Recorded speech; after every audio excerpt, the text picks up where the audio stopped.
കൃപാസനം ഏകദിന ഉപവാസ ഉടമ്പടി ധ്യാനത്തിലേക്ക് നമ്മൾ പ്രവേശിക്കുകയാണ്. ദിവ്യകാരുണ്യ ഈശോ പരിശുദ്ധമ പ്രത്യക്ഷപ്പെട്ട ധാരയിലേക്ക് സർവമഹത്വ പ്രതാപത്തോടുകൂടി എഴുന്നള്ളി വരികയാണ്.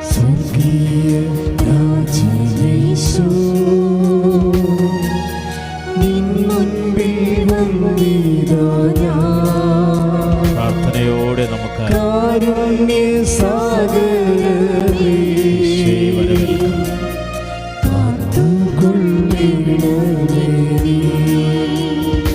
ചേർന്ന് പാടാം.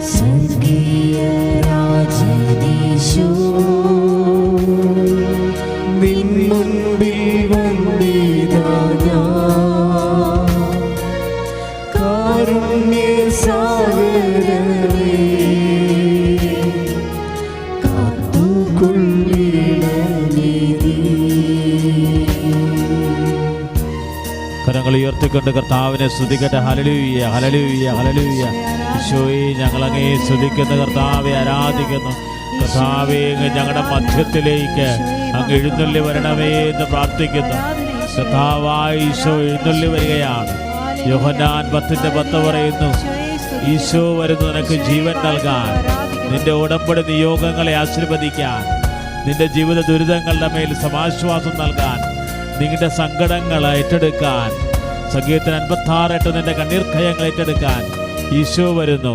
യേശുവേ സ്തോത്രം, യേശുവേ ആരാധന. ഹല്ലേലൂയ, ഹല്ലേലൂയ, ഹല്ലേലൂയ, ഹല്ലേലൂയ. യേശുവേ ആരാധന, യേശുവേ ആരാധന. അതിശക്തമായ സ്തുതിക. ഹല്ലേലൂയ, ഹല്ലേലൂയ, ഹല്ലേലൂയ. പരിശുദ്ധ പരമ ദിവ്യകാരുണ്യത്തിന് നേരവും ആരാധനയും സ്തുതിയും പുകഴ്ചയും ഉണ്ടായിരിക്കട്ടെ. പരിശുദ്ധ പരമ ദിവ്യകാരുണ്യത്തിന് നേരവും ആരാധനയും സ്തുതിയും പുകഴ്ചയും ഉണ്ടായിരിക്കട്ടെ. ശിരസ് നമിച്ച് പരിശുദ്ധ പരമ ദിവ്യകാരുണ്യത്തിന് നേരവും ആരാധനയും സ്തുതിയും പുകഴ്ചയും ഉണ്ടായിരിക്കട്ടെ. യേശുവേ ആരാധന, യേശുവേ മഹത്വം, യേശുവേ ആരാധന, യേശുവേ മഹത്വം.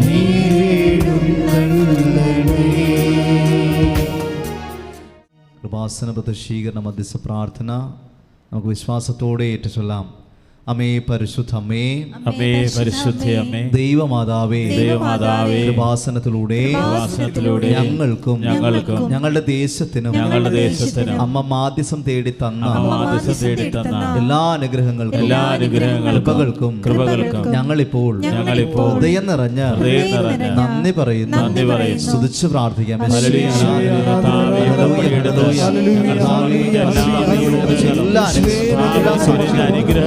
നന്ദി പറയുന്ന കർത്താവ് ശിരസ് നമിച്ച്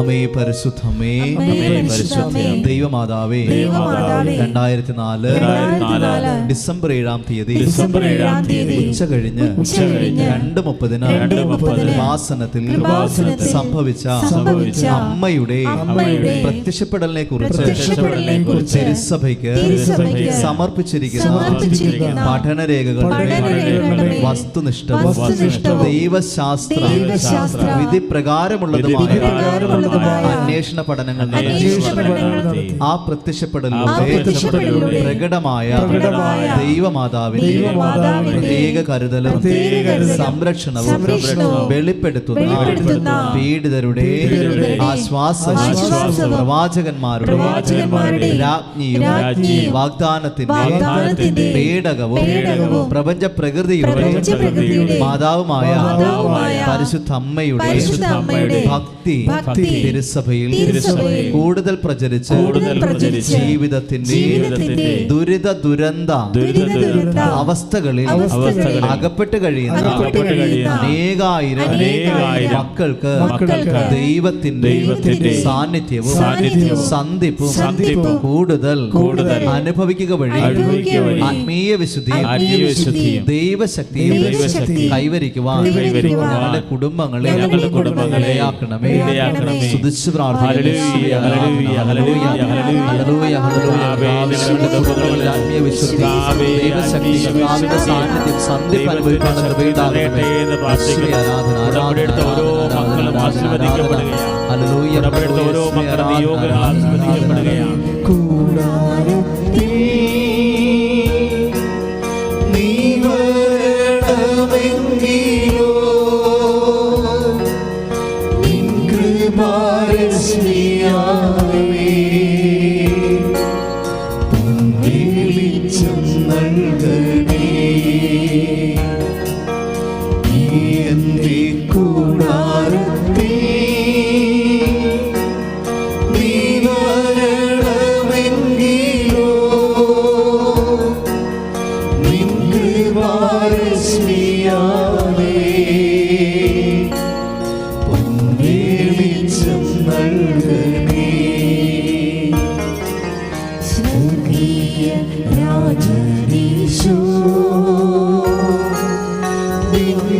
പരിശുദ്ധമേ, ഭൂസ്വലോകങ്ങളുടെ രാജ്ഞിയായ അങ്ങേക്ക് ഭൗമ സംരക്ഷണത്തിനായി പ്രപഞ്ച പ്രകൃതിയെ തന്നെ തിരുസഭ പ്രതിഷ്ഠിക്കുവാൻ ഈ പ്രത്യക്ഷീകരണം വഴി ഇടയാക്കണമേ.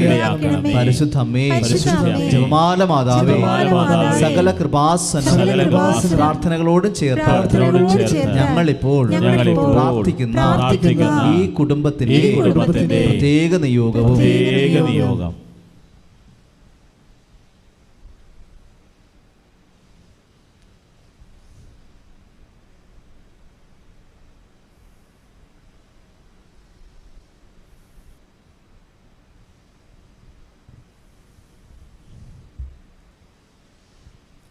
ഏറ്റവും പ്രാർത്ഥിക്കാം. അമ്മയുടെ പ്രത്യക്ഷീകരണത്തിന്റെ ഈ അനുഗ്രഹവേളയിൽ ഞങ്ങൾക്ക് സാധിച്ചു തരുവാൻ കനിയണമേ. ആമേൻ. സ്തുതിച്ച് പ്രാർത്ഥിക്കാം. യേശുവേ ആരാധന. ഹല്ലേലൂയ, ഹല്ലേലൂയ, ഹല്ലേലൂയ. പ്രാർത്ഥിക്കുന്ന ഓരോ മക്കളും ലോകത്തിന്റെ നാനാഭാഗങ്ങളിൽ നിന്നുകൊണ്ട് ഈ ശുശ്രൂഷയിൽ പങ്കെടുത്ത് പ്രാർത്ഥിക്കുന്ന ടെലിവിഷൻ ചാനലിലൂടെ ഈ ശുശ്രൂഷ കണ്ട് പ്രാർത്ഥിക്കുന്ന ഓരോ ദൈവമക്കളെയും ആശീർവദിക്കണമേ എന്ന് പ്രാർത്ഥിക്കുന്നു. അവരുടെ ഉടമ്പടി നിയോഗങ്ങൾ ഏറ്റെടുക്കണമേ എന്ന് പ്രാർത്ഥിക്കുന്നു.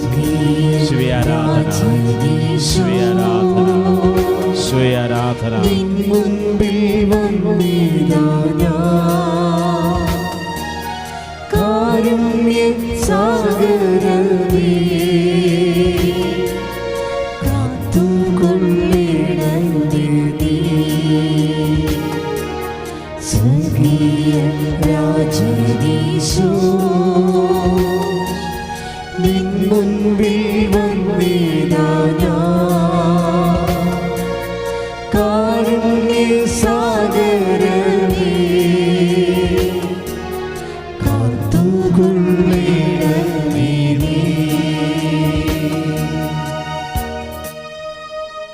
പരിശുദ്ധ പരമദിവ്യകാരുണ്യത്തിന് ആരാധനയും സ്തുതിയും പുകഴ്ചയും ഉണ്ടായിരിക്കട്ടെ. പരിശുദ്ധ പരമദിവ്യകാരുണ്യത്തിന് ആരാധനയും സ്തുതിയും പുകഴ്ചയും ഉണ്ടായിരിക്കട്ടെ. പരിശുദ്ധ പരമദിവ്യകാരുണ്യത്തിന് ആരാധനയും സ്തുതിയും പുകഴ്ചയും ഉണ്ടായിരിക്കട്ടെ. Praise the Lord. Praise the Lord. പ്രിയമുള്ളവരെ,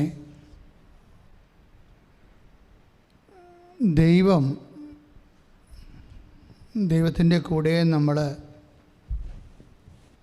സഞ്ചരിക്കുകയാണ്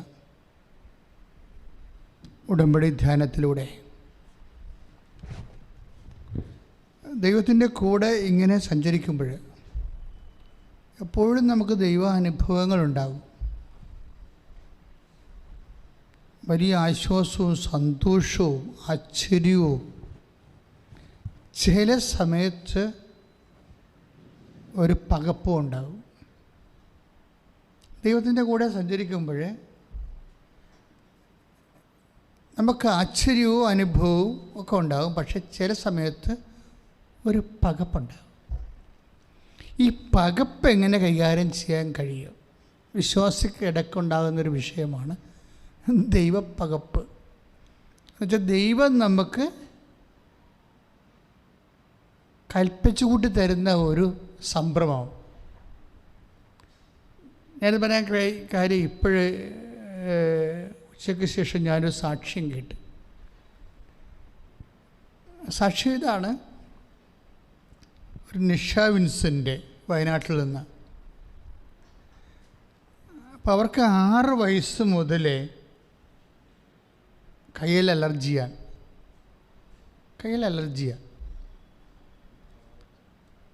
അപ്പോൾ ഇത് വർഷങ്ങളായിട്ട് ഇവർ ഉടമ്പടി ചെയ്തെങ്കിലും ഉടമ്പടി ഈ വിഷയം വെച്ചിട്ടില്ലെന്ന് തോന്നണം. കാര്യം അവരവരുടെ ജീവിതത്തിൻ്റെ കൂടപ്പിറപ്പായിട്ട്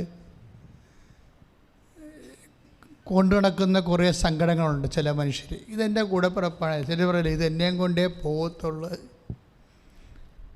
ചിലർ ഇതെൻ്റെ വിധിയാണ്.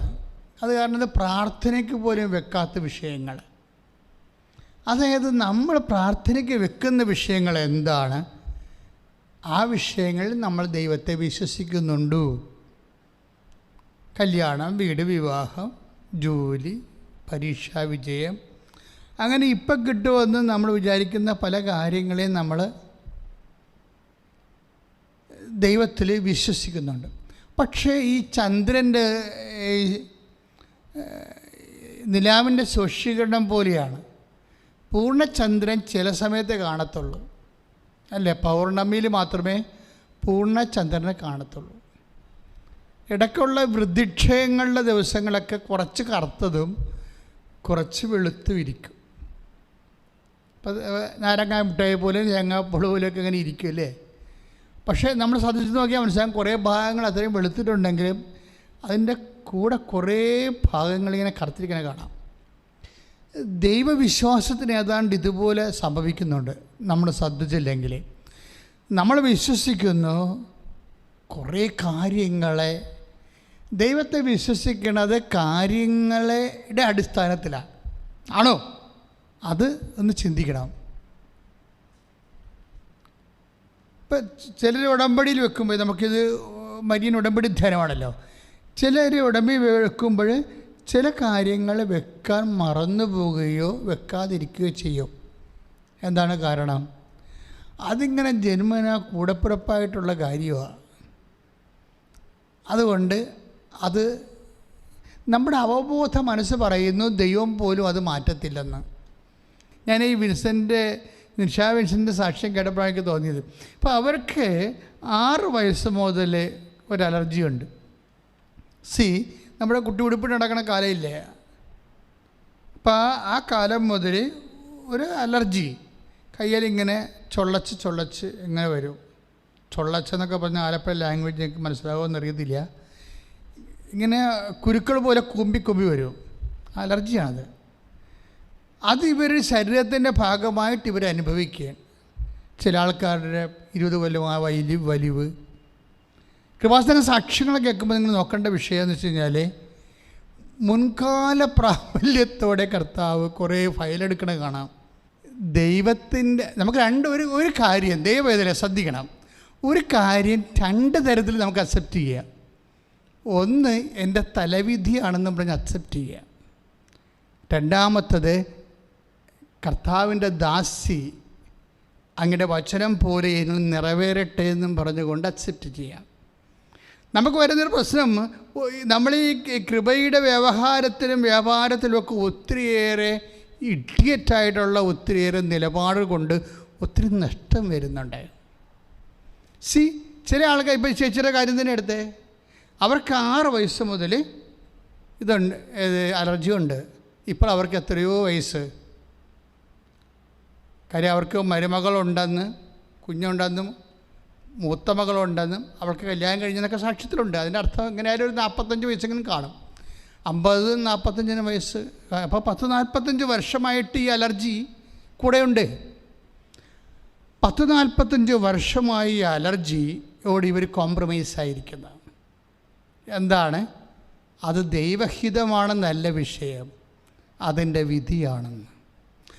See, this is the difference. പല വിഷയങ്ങളും നമ്മൾ അക്സെപ്റ്റ് ചെയ്തിരിക്കുന്നത്, നമ്മളത് മാർക്കറ്റിൽ കൊടുക്കുകയായിരുന്നെങ്കിൽ നമുക്ക് കോടികളുടെ കൃപ കിട്ടും. ആത്മീയമായ ഒരു വ്യവഹാരത്തിന് അത് സമർപ്പിക്കാൻ ഒത്തിരുന്നെങ്കിൽ നമുക്കത് കോടിക്കൃപയായി മാറിയേനാം. പക്ഷെ നമ്മളത് വൃഥാ ഉപയോഗശൂന്യമാക്കി കളഞ്ഞു. ഇത് വലിയ ഒരു ട്രാജഡിയാണ്. എക്കാലങ്ങളിലും എല്ലാ മനുഷ്യരിലും ഉള്ള ഒരു ട്രാജഡിയാണിത്. എന്താണ്? ഇപ്പോൾ കുടിയനായ ഹസ്ബൻഡ് ഒരിക്കലും പ്രാർത്ഥിച്ച എൻ്റെ അച്ചോ ഈ മനുഷ്യനെക്കുറിച്ച് പ്രാർത്ഥിക്കാൻ ഇനി പള്ളിയില്ല എന്തുകൊണ്ട് ഇനി അതുകൊണ്ട് അവർ പ്രാർത്ഥിക്കത്തില്ല. പ്രാർത്ഥിക്കാൻ എന്തു ചെയ്യും? ഇത് നമ്മുടെ വിധിയാണ് എന്ന് പറഞ്ഞ് അക്സെപ്റ്റ് ചെയ്യും. പക്ഷെ പല വിധികളാണെന്ന് പറഞ്ഞിരിക്കുന്ന അക്സെപ്റ്റ്. അപ്പം നീ ഒരു കാര്യം ഈ വിധിയാണെന്ന് പറയുമ്പോൾ തന്നെ നീ യേശുക്രിസ്തുവിനെ പുറത്താക്കി വാതിലടച്ച് കളഞ്ഞു. ഒരു കാര്യം നീ വിധിയാണെന്ന് പറയുമ്പോൾ യേശുവിൻ്റെ രക്ഷയെ നിഷേധിച്ചു കൊണ്ട് വാതിലടച്ച് കളഞ്ഞു. കാര്യം യേശുവിനെ അറിയാത്ത ആൾക്കാരും വിഷയങ്ങൾ വിധിയാണെന്ന് തന്നെയാണ് വിശ്വസിക്കുന്നത്. മാറാത്ത വിഷയങ്ങൾ വിധിയാണെന്ന്. അപ്പോൾ യേശുവിനെ അറിഞ്ഞു എന്ന് പറയുന്ന നീയും ചില മാറാത്ത വിഷയങ്ങൾ വിധിയാണെന്ന് പറഞ്ഞു കഴിഞ്ഞാൽ എന്താ സംഭവിക്കണത്? യേശുവിനെ പുറത്താക്കി, ജീവിതത്തിൽ നിന്ന് പുറത്താക്കി വാതിലടക്കുകയാണ്. കാര്യം ഇത് നിനക്ക് ശരിക്കും ഏതായാലും നീ വിധിയാണെന്ന് പറഞ്ഞ് ഇത്രയും സഹിച്ചല്ലോ. ഇത് പക്ഷേ ഇത് എൻ്റെ കർത്താവിൻ്റെ തിരുമനസ്സാണിത്. ഈശോയ്ക്കിഷ്ടമുള്ളപ്പോൾ സൗഖ്യമാകട്ടെ. ഈശോയ്ക്കിഷ്ടമുള്ള അത്രയും കാലം, ഈശോ ഏറ്റെടുക്കുന്ന അത്രയും കാലം ഞാനത് യേശുവിന് വേണ്ടി സഹിക്കും. അല്ലെങ്കിൽ യേശുവിൻ്റെ തിരുമനസ്സ് നിറവേറ്റി ദൈവത്തെ മഹത്വപ്പെടുത്തിക്കൊണ്ട് ഞാൻ വിശ്വാസത്തിൽ വളരും. ഇപ്പം റോമാലേഖനം എപ്പോഴും ഞാൻ നിങ്ങളോട് പറയുന്നതാണ്. എന്താണ്? ദൈവത്തെ മഹത്വപ്പെടുത്തി വിശ്വാസത്തിൽ വളരുവിൻ. റോമ 4:20 വചനങ്ങളിൽ ദൈവത്തെ മഹത്വപ്പെടുത്തി വിശ്വാസത്തിൽ വളരുവിൻ എന്ന് വെച്ച് കഴിഞ്ഞാൽ നമ്മളുടെ ജീവിതത്തിലെ ഒരു വിഷയത്തിന് രണ്ട് മഹത്വങ്ങൾ കിട്ടാൻ സാധ്യതയുണ്ട്.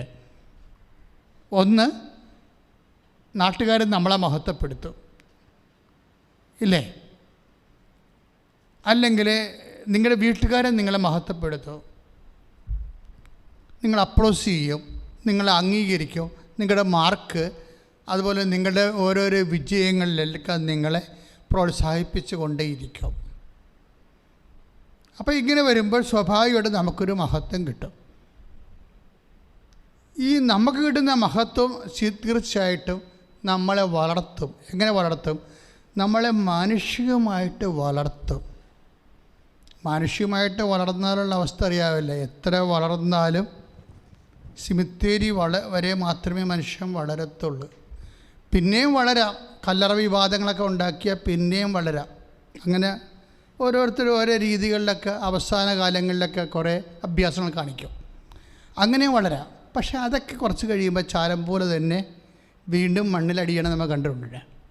അപ്പം ഇങ്ങനെ ഓരോ മനുഷ്യൻ്റെ വിഷയങ്ങൾ നമ്മളുടെ ഔന്നത്യത്തിൽ നമ്മളെ മഹത്വപ്പെട്ട് നമുക്ക് മഹത്വം സ്വീകരിച്ച്, ഇപ്പോൾ ഓരോ ആൾക്കാരുണ്ട്, കർത്താവ് പറഞ്ഞില്ലേ, നിങ്ങൾ പരസ്പരം മഹത്വം സ്വീകരിക്കുന്നവരാണ്. മനുഷ്യന്മാരുടെ ഇടയിലുള്ള ഏറ്റവും വലിയ പരസ്പരം മഹത്വം സ്വീകരിച്ച് പരസ്പരം വളർന്നുകൊണ്ടിരിക്കും.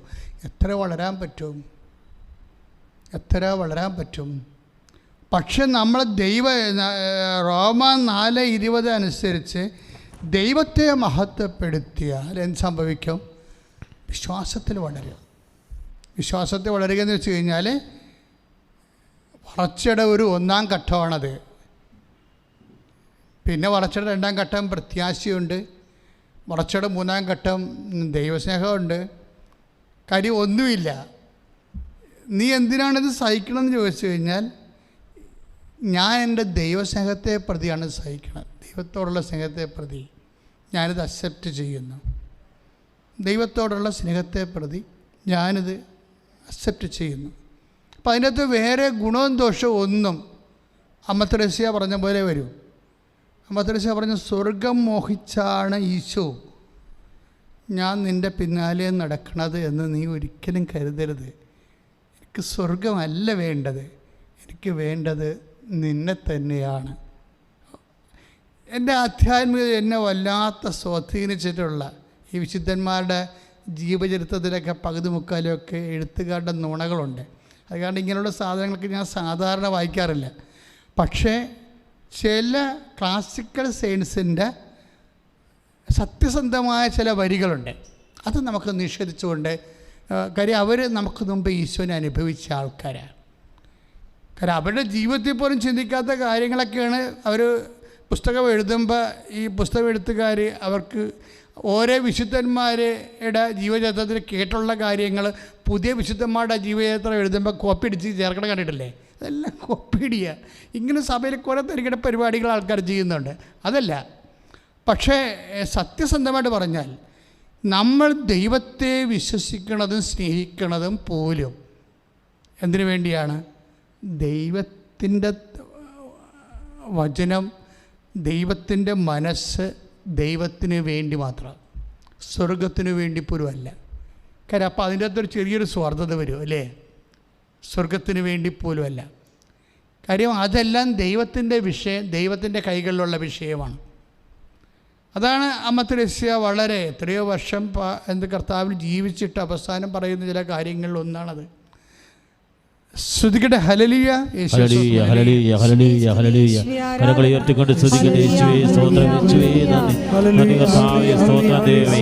കർത്താവായ ദൈവമേ, ഞങ്ങൾ അങ്ങേ സ്തുതിച്ച് പ്രാർത്ഥിക്കുന്ന കർത്താവേ, ആരാധിക്കുന്ന ദൈവമേ. ഹല്ലേലൂയ, ഹല്ലേലൂയ, ഹല്ലേലൂയ. ചേർത്തി പാടുക, എല്ലാവരും പാടുക, ചേർന്ന് പാടാം.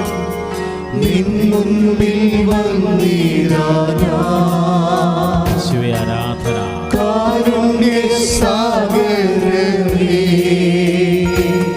യേശുവേ ആരാധന. യേശുവേ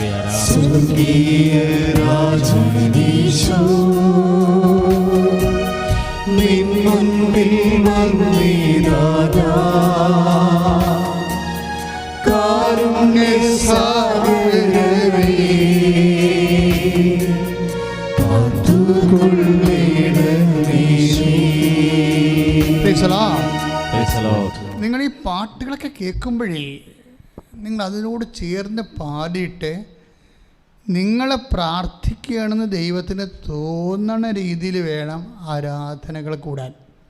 കാര്യം ആരാധന നടന്നുകൊണ്ടിരിക്കുന്ന സമയത്ത് ഞാൻ ഈ ദിവസങ്ങളിൽ വേറൊരു സാക്ഷ്യം കേട്ട്, അതായത് അവർ ആരാധനയെ പങ്കെടുത്തിട്ടേ ഇല്ല, കൃപാസനത്തിൽ വന്നിട്ടില്ല, പണ്ടെങ്ങോ ഞാൻ ചെയ്ത ഒരു ആരാധനയാണ്.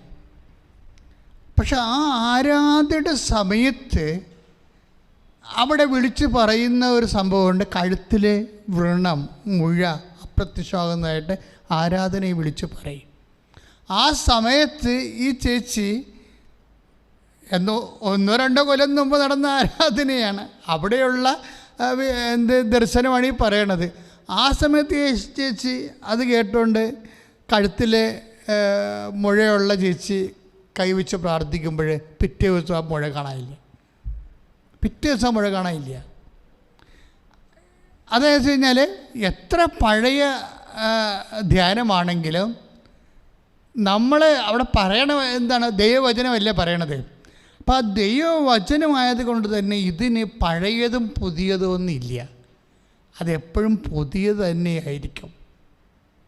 നമ്മൾ സങ്കീർത്തനങ്ങളൊക്കെ വായിക്കുന്ന പോലെ ഓരോ പ്രഭാതത്തിലും എനിക്ക് നിന്നോടുള്ള സ്നേഹം പുതിയതായതുപോലെ നീ കേൾക്കുന്ന വചനങ്ങളും ആ പുതിയ സ്നേഹത്തിൻ്റെ അനുഭവമാണ് നമുക്ക് നൽകുന്നത്. ശ്രുതിക്കട്ടെ, ശ്രുതിക്കട്ടെ, ഹല്ലേലൂയ.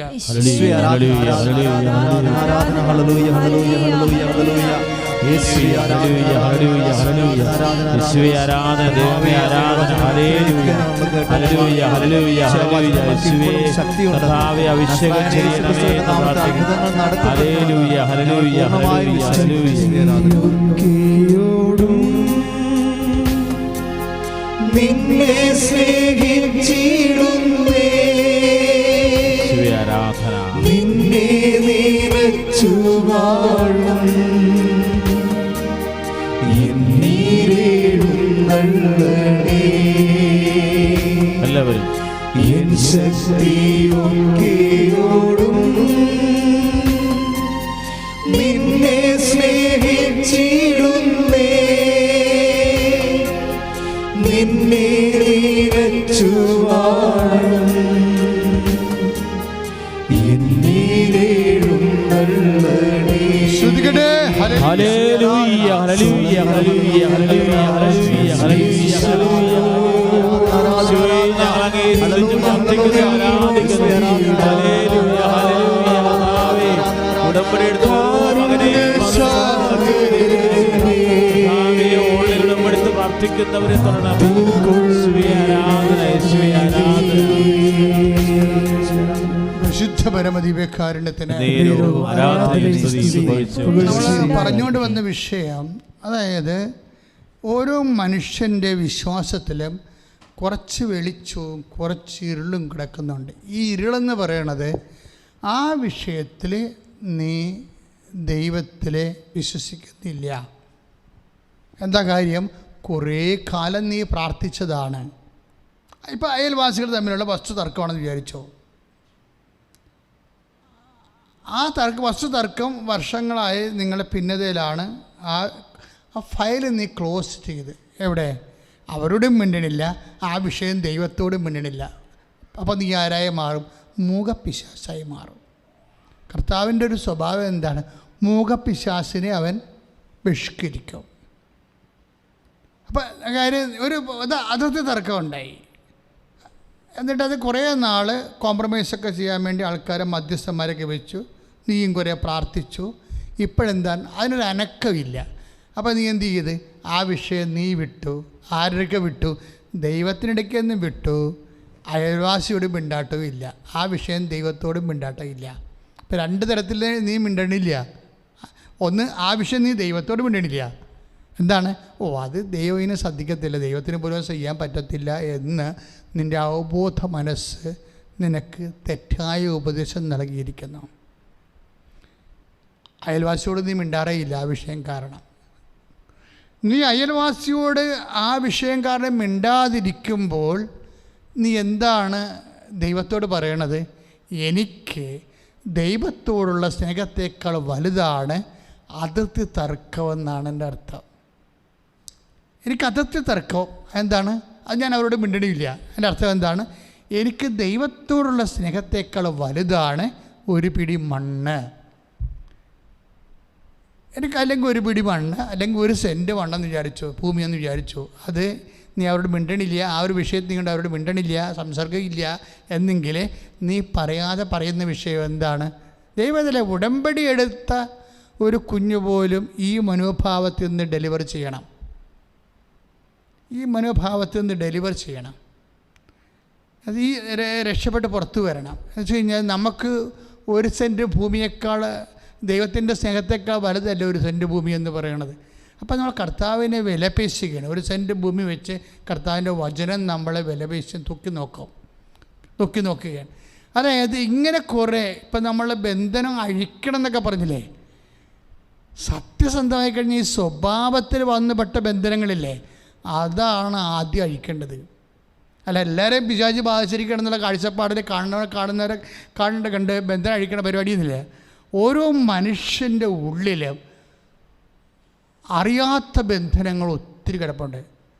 നീ ഉടമ്പടിയിലേക്ക് വരുമ്പോൾ തീർച്ചയായിട്ടും അറിയാത്ത ബന്ധനങ്ങളെക്കുറിച്ച് വിവരമാകണം. ഇപ്പോൾ രണ്ട് കാര്യങ്ങൾ പറഞ്ഞു. ഒന്നെന്താണ്? ചില ഫയൽ ക്ലോസ് ചെയ്തിരിക്കുന്നു, ആ വിഷയം ദൈവത്തോട് പറയണില്ല, ആ വിഷയം നിൻ്റെ പ്രതിയോഗിയോടും പറയുന്നില്ല. നീ സൈലൻ്റായിട്ട് കൊണ്ടു നടക്കണം. ഇപ്പോഴും ഉടമ്പടി എടുത്തിട്ടുള്ള വ്യക്തികളാണെങ്കിൽ നീ ദൈവമായിട്ട് ഉടമ്പടിയിലാണ്. അപ്പോൾ നിൻ്റെ വിശ്വസ്തതയുടെ ഒരു ഭാഗമായിട്ട് വരും എന്താണ്? ഉടമ്പടി അടിസ്ഥാനപരമായിട്ട് എന്താണ്? അനുതാപത്തിൻ്റെ പ്രാർത്ഥനയാണ്. അനുതാപത്തിൽ നിന്നാണ് വിശ്വസ്തത ഉണ്ടാകുന്നത് അല്ലേ? എല്ലാ വിഷയവും ചിലപ്പോൾ ദൈവം ഹാർഡാക്കി തരും. സിമ്പിളായിട്ടുള്ള കാര്യങ്ങൾ ഹാർഡാക്കി തരും. ചിലപ്പോൾ ഉടമ്പടി ചെയ്യണ വരെ സിമ്പിളായി ഉള്ള കാര്യമായിരിക്കും. ഉടമ്പടി ചെയ്യുമ്പോൾ ആ വിഷയം ഹാർഡായി മാറും. ഇപ്പം ഞാൻ ഈ നിഷ വിൻസൻ്റെ കാര്യം പറഞ്ഞത് എന്താ അറിയാമോ? ഇതുപോലെ നിഷ വിൻസൻ്റെ ധ്യാനം കൂടിക്കൊണ്ടിരിക്കുന്ന സമയത്ത് പെട്ടെന്ന് അലർജിയെക്കുറിച്ചുള്ള പ്രാർത്ഥനകൾ യൂട്യൂബിൽ കേൾക്കൊണ്ടിരിക്കുകയാണ്. അലർജിയെക്കുറിച്ചുള്ള പ്രാർത്ഥനകൾ. അവളെന്നാ ചെയ്തിരിക്കണത്? അവളുടെ ഇപ്പോൾ ആ ചേച്ചിക്ക് ഇപ്പോൾ 47 വയസ്സില്ലേ? ഇപ്പം കയ്യിൽ മുഴുവൻ അലർജിയാണ്. 6 വയസ്സ് തുടങ്ങിയതാണ്. ഈ അലർജി യൂട്യൂബിൽ മൊബൈലിൽ കാണിച്ചുകൊണ്ട് പ്രാർത്ഥിക്കും. അലർജിക്കൈയുടെ കൈകൾ മൊബൈലിൽ കൃപാസനം ധ്യാനത്തിൻ്റെ മൊബൈൽ വെച്ചുകൊണ്ട് ധ്യാനത്തിൻ്റെ പ്രാർത്ഥനാ സമയത്ത് ഈ വയനാട്ടുകാരത്തെ നിഷ വിൻസെൻ്റ് തൻ്റെ അലർജി വന്ന 6 വയസ്സ് തുടങ്ങിയ അലർജിയുടെ കൈകളെ ഈ മൊബൈലിൽ കാണിച്ചുകൊണ്ട് പ്രാർത്ഥിക്കും. വിശ്വാസ പ്രമാണം ചൊല്ലി സ്തുതിച്ച് പ്രാർത്ഥിക്കും. എൻ്റെ പൊന്നെ, പണിയായിപ്പോയി.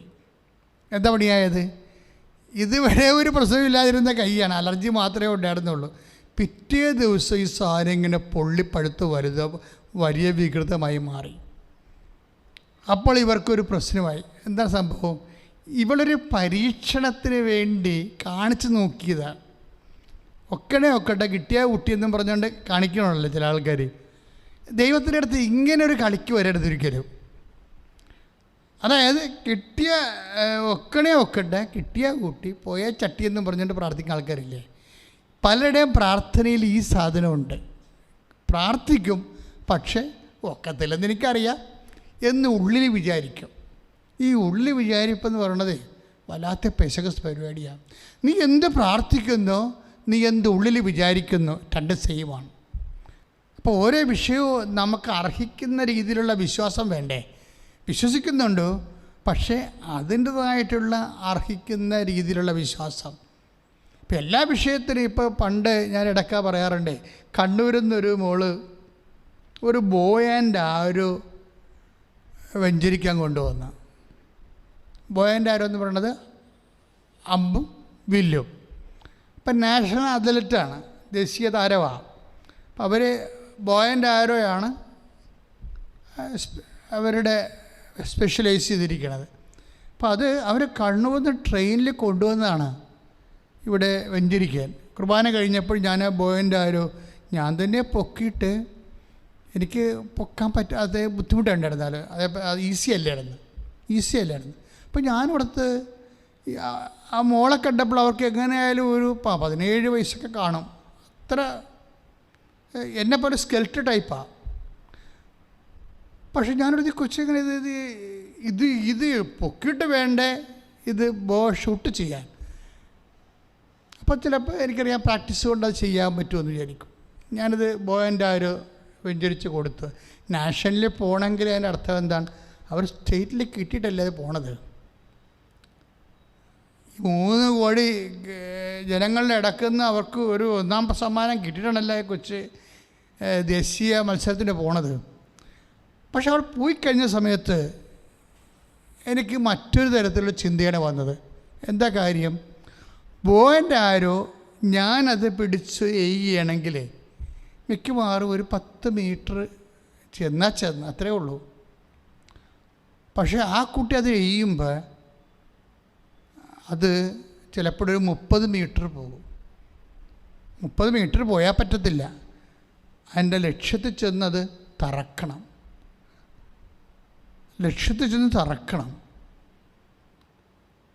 അപ്പോൾ അതെന്താ?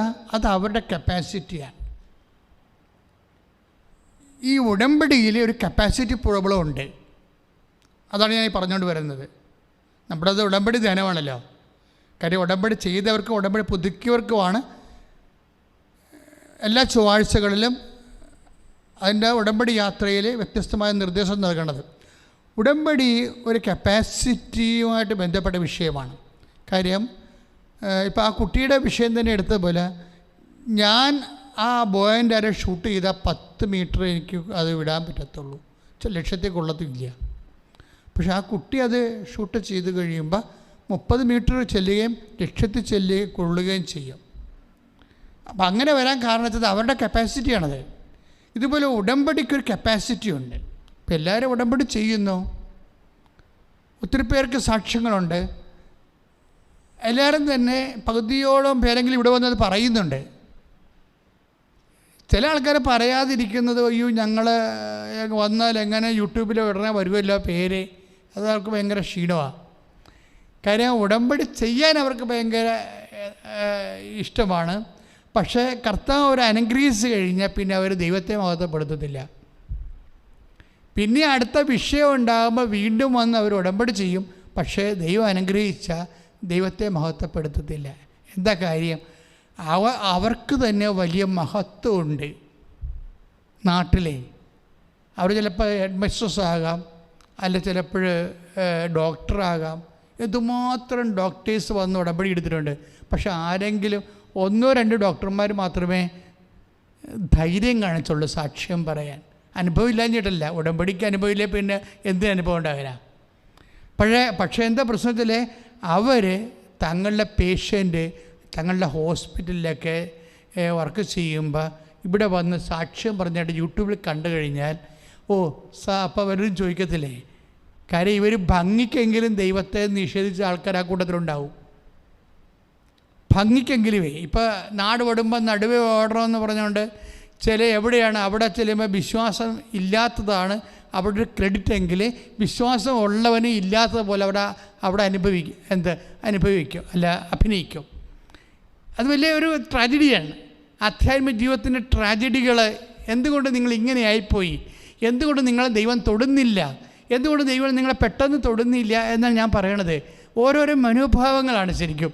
കാര്യം ചില കൂട്ടത്തിൽ അവിടെ ചെല്ലുമ്പോൾ ദൈവത്തെ അങ്ങനെ അംഗീകരിക്കണ ആൾക്കാരൊന്നും ആയിരിക്കത്തില്ല. അങ്ങനെയാണെങ്കിൽ അംഗീകരിക്കാത്തവരുടെ കൂടെ കൂടുമ്പോൾ അവർ ദൈവത്തിനെക്കുറിച്ച് അല്ലെങ്കിൽ ദൈവവിശ്വാസത്തെക്കുറിച്ച് അല്ലെങ്കിൽ സഭയെക്കുറിച്ച് അല്ലെങ്കിൽ വിശ്വാസികളെക്കുറിച്ച് എന്തെങ്കിലുമൊക്കെ തരികിട പറഞ്ഞുകൊണ്ടിരിക്കുമ്പോൾ ഒന്നെങ്കിൽ ചിരിച്ചുകൊണ്ട് കേട്ടുകൊണ്ട് നിൽക്കും. അതിനേക്കാൾ നല്ലത് നീ പോയി പട്ടിക്കാടം തിന്നണതാ. കാരണം നീ ദൈവത്തിൻ്റെ വേഷം കെട്ടി വിശ്വാസത്തിൻ്റെ വേഷം കെട്ടി കൃപാസനത്തിൽ വർക്ക് ചെയ്യുകയും ചെയ്യും, അല്ലെങ്കിൽ കൃപാസനത്തിൽ വന്ന് നീ ഉടമ്പടി എടുക്കുകയും ചെയ്യും. പക്ഷെ കല്യാണപ്പാട്ടിലും മരണപ്പാട്ടിലും ഒക്കെ ചെല്ലുമ്പോൾ നിൻ്റെ വിശ്വാസം ഏറ്റു പറയാൻ മരിച്ച വീട്ടിൽ ചെന്ന് കഴിഞ്ഞാൽ ഒരു കുരിശ് മര്യാദയ്ക്ക് വരക്കാത്ത എത്രയോ പേപ്പട്ടികൾ ഈ സഭയിലുണ്ട്. ഞാൻ ചില ആൾക്കാർ ഞാൻ മരിപ്പ് പിടിച്ചപ്പോൾ ഞാൻ ശ്രദ്ധിക്കും.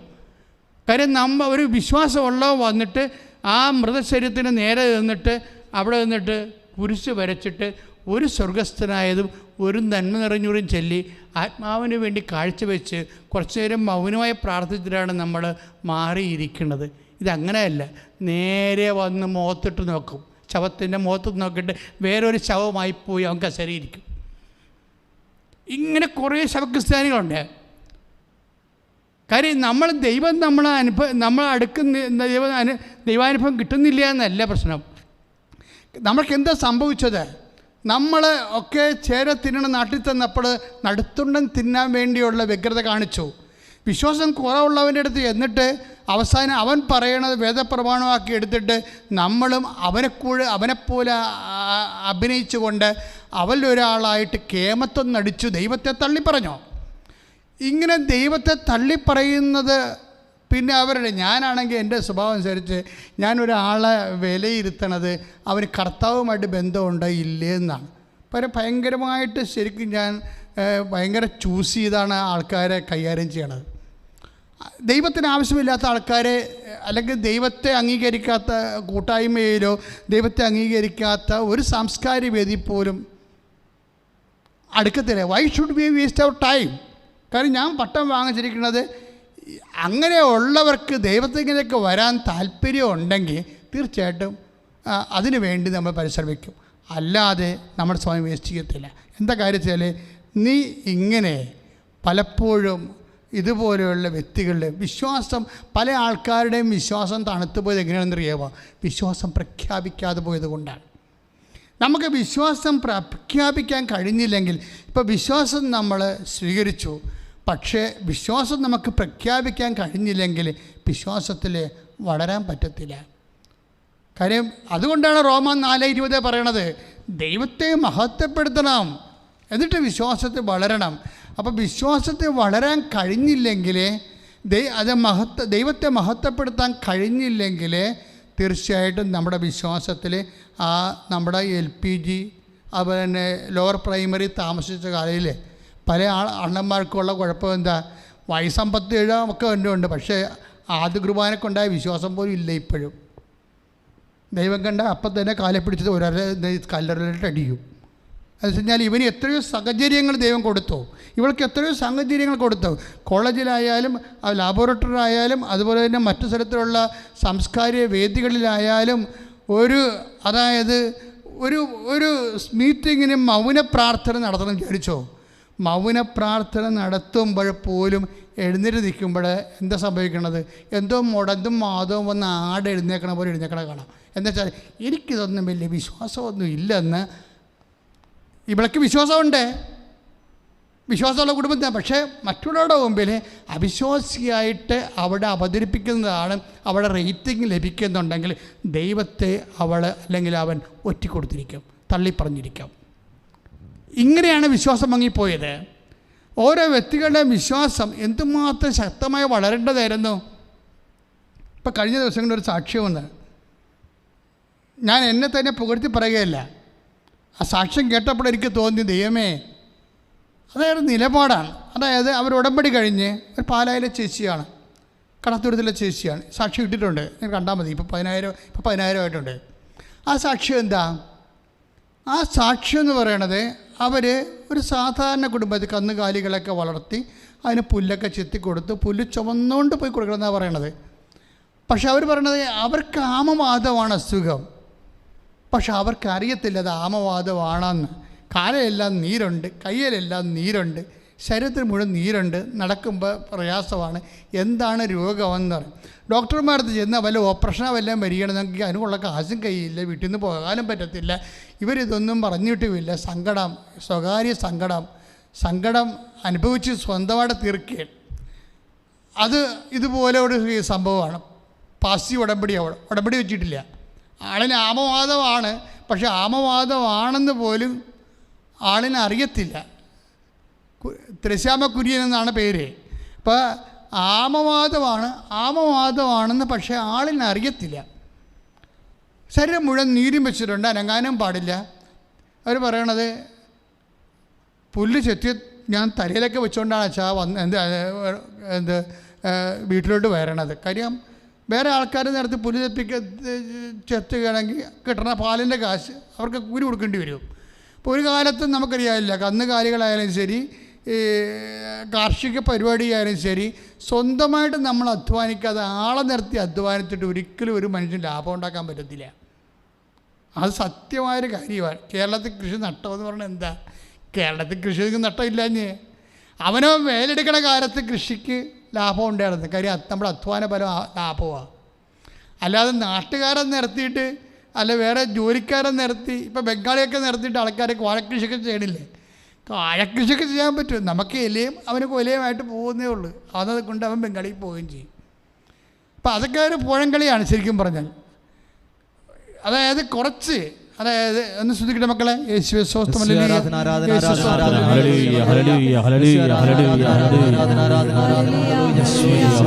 കരങ്ങൾ ഉയർത്തിക്കൊണ്ട് സ്തുതിക്കട്ടെ. കർത്താവേ, ഞങ്ങളങ്ങേ സ്തുതിച്ച് പ്രാർത്ഥിക്കുന്നു. ഹല്ലേലൂയ, ഹല്ലേലൂയ, ഹല്ലേലൂയ, ഹല്ലേലൂയ. യേശുവേ ആരാധന. ഹല്ലേലൂയ, ഹല്ലേലൂയ. കർത്താവേ, അവിടുത്തെ ശക്തി നിറയണമേ.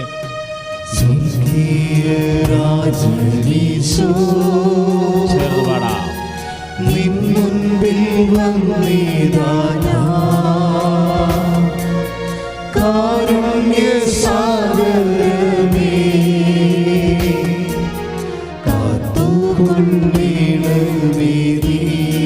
ചേർന്ന് പാടിക്കൊണ്ട് സ്വർഗീയ രാജനീശോ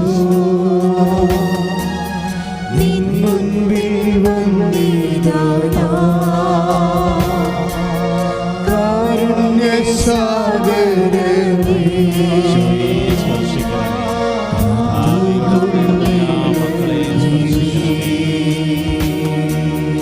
പരിശുദ്ധ പരമ ദിവ്യകാരുണ്യത്തിന് നേരവും ആരാധനയും സ്തുതിയും പുകഴ്ചയും ഉണ്ടായിരിക്കട്ടെ. അപ്പോൾ നമ്മൾ ഈശോ ഇപ്പം സംസാരിച്ചുകൊണ്ടിരിക്കുന്നത് എല്ലാം ഈ ഒരു ഈ പറഞ്ഞുകൊണ്ടിരിക്കുന്ന സംഭവങ്ങളൊന്നും ഞാനൊന്നും മനസ്സിൽ പോലും ചിന്തിക്കാത്ത കാര്യങ്ങളാണ്. എല്ലാം കർത്താവ് ഓരോരോ അനുഭവങ്ങൾ തന്നിട്ട് ഞാൻ നിങ്ങളോട് പങ്കുവെച്ച് തരികയാണ്. നിങ്ങൾ ശ്രദ്ധിക്കണം എന്താ സംഭവിക്കണം നമ്മുടെ ജീവിതത്തിൽ. ഇപ്പോൾ ഈ ചേച്ചിയുടെ വിഷയം എന്താ, ത്രശ്യാമക്കുര്യൻ്റെ വിഷയം. ഞാൻ വീണ്ടും മറ്റേ വിഷയത്തിലോട്ട് വരുന്നുണ്ട്. നമ്മൾ ആദ്യം പറഞ്ഞ സാക്ഷികാരുടേതാണ്, അനിഷ വിൻസെൻ്റ് സാക്ഷിയാണ്. അതിലൊക്കെ വരും തീർച്ചയായിട്ടും. കാര്യം എങ്ങനെ നോക്കിയാലും അവസാനം കർത്താവ് ഒടിച്ച് മടക്കി കൊണ്ടുവന്ന് വണ്ടി സ്റ്റാൻഡേ പിടിക്കണേ കാണാം. ഞാൻ മറന്നുപോയാലും ഈശോ അത് തിരിച്ചു കൊണ്ടുവരും. അപ്പോൾ നിങ്ങൾ ശ്രദ്ധിക്കേണ്ട കാര്യം, ഇപ്പോൾ ഈ ത്രശ്യാമ വിൻസെൻ്റിൻ്റെ സാക്ഷ്യം എന്താണ്, അല്ല കുര്യൻ്റെ സാക്ഷ്യം എന്താണ്? അവർക്ക് ആമവാദമാണെന്ന് അവർക്ക് അറിയത്തില്ല. അവർക്ക് നീര് കെട്ടി കിടക്കുന്ന ശരീരം മുഴുവനും, പക്ഷേ നടക്കാനും അതിൻ്റെ ബുദ്ധിമുട്ടെല്ലാം ഉണ്ട്. പക്ഷേ ഇതിങ്ങനെ ഇത് ഒരു ആശുപത്രിയിൽ പോയാൽ ഓപ്പറേഷൻ വരുക, അതിന് മുടക്കാൻ ഇല്ലല്ലോ, അവിടെ പോയി കൂടാതെ നിൽക്കാൻ ആരും ഇല്ലല്ലോ, അങ്ങനെ പല പല പ്രശ്നങ്ങളാണ്. പക്ഷേ ഇവരിത് ഉടമ്പടി പോലും വെച്ചില്ല. എന്തുകൊണ്ടാണെന്ന് നമുക്കറിയത്തില്ല. അച്ഛൻ മുമ്പ് പറഞ്ഞത് കേസാവും. എന്തൊക്കെയാണ് കർത്താവ് ഇത് ചെയ്യുക? നമ്മളുടെ ഉള്ളിലൊക്കെ ദൈവം എന്ന് പറയുന്നത് ഗോഡ് ഓഫ് സ്മോൾ തിങ്സാണ്. എന്താ കാര്യം? നമ്മുടെ വിശ്വാസം, ലിറ്റിൽ ഫെയ്ത്താണ്. കർത്താവ് അപ്പോസ്തലന്മാരോട് ഇടയ്ക്ക് പറയാറുള്ള വാക്കാണ്, ഓ മാൻ ഓഫ് ലിറ്റിൽ ഫെയ്ത്ത്, അല്പവിശ്വാസികളെ. ഇപ്പോൾ 4:35 നമ്മൾ വായിക്കുമ്പോഴേ നിങ്ങൾ എന്തിന് സംശയിച്ചു? കാരണം സംശയം കൂടെ ഉള്ള വിശ്വാസമാണ് ലിറ്റിൽ ഫെയ്ത്ത് എന്ന് പറയുന്നത്. ഷോർട്ട് ഫെയ്ത്ത്, ചെറിയ ഫെയ്ത്ത്. കാര്യം എന്താണ്? അതിനകത്ത് കുറച്ച് വെള്ളവും കുറച്ച് പാലും ആയിരിക്കും. എന്നുവെച്ചാൽ 1/4% പാലും 3/4% വെള്ളവും. അതാണ് ലിറ്റിൽ ഫെയ്ത്ത് എന്ന് പറയുന്നത്. സംശയത്തിൻ്റെ വെള്ളമുണ്ട് അതിൻ്റെ അകത്ത്. ഇതെങ്ങനെ വന്നതാ? ഇത് എങ്ങനെയാണ് ഈ സംശയത്തിൻ്റെ വെള്ളം കയറിയത് വിശ്വാസത്തിൽ? കാലാകാലങ്ങളായിട്ട് വന്ന കൈകാര്യത്തിൻ്റെ കുഴപ്പങ്ങളാണ്. Occasional faith ഉണ്ടായിട്ടാണ്. എന്തെങ്കിലും വിഷയങ്ങളുണ്ടാകുമ്പോൾ മാത്രം ദൈവത്തിൽ ഇടപെടുകയും പിന്നെയുള്ള കാര്യങ്ങളെല്ലാം സൈലൻ്റായിട്ട് സാധാരണ പോലെ ജീവിക്കുകയും ചെയ്യുമ്പോഴാണ് ഈ വെള്ളം കയറണത്. വിശ്വാസത്തിൽ വെള്ളം കയറണം എപ്പോഴാണെന്നാണ് ഈ പരിശുദ്ധാത്മാവ് നിന്നോട് പറയുന്നത്. കാര്യം ഒരു കുപ്പി പാലുണ്ടെങ്കിൽ 1/4 കുപ്പി പാലും 3/4 കുപ്പി വെള്ളവുമായിട്ട് മാറും. ഇത് പാലും വെള്ളമായിട്ട് മാറണത്. അതിന് ഈശോ പറഞ്ഞത് എന്താണ്?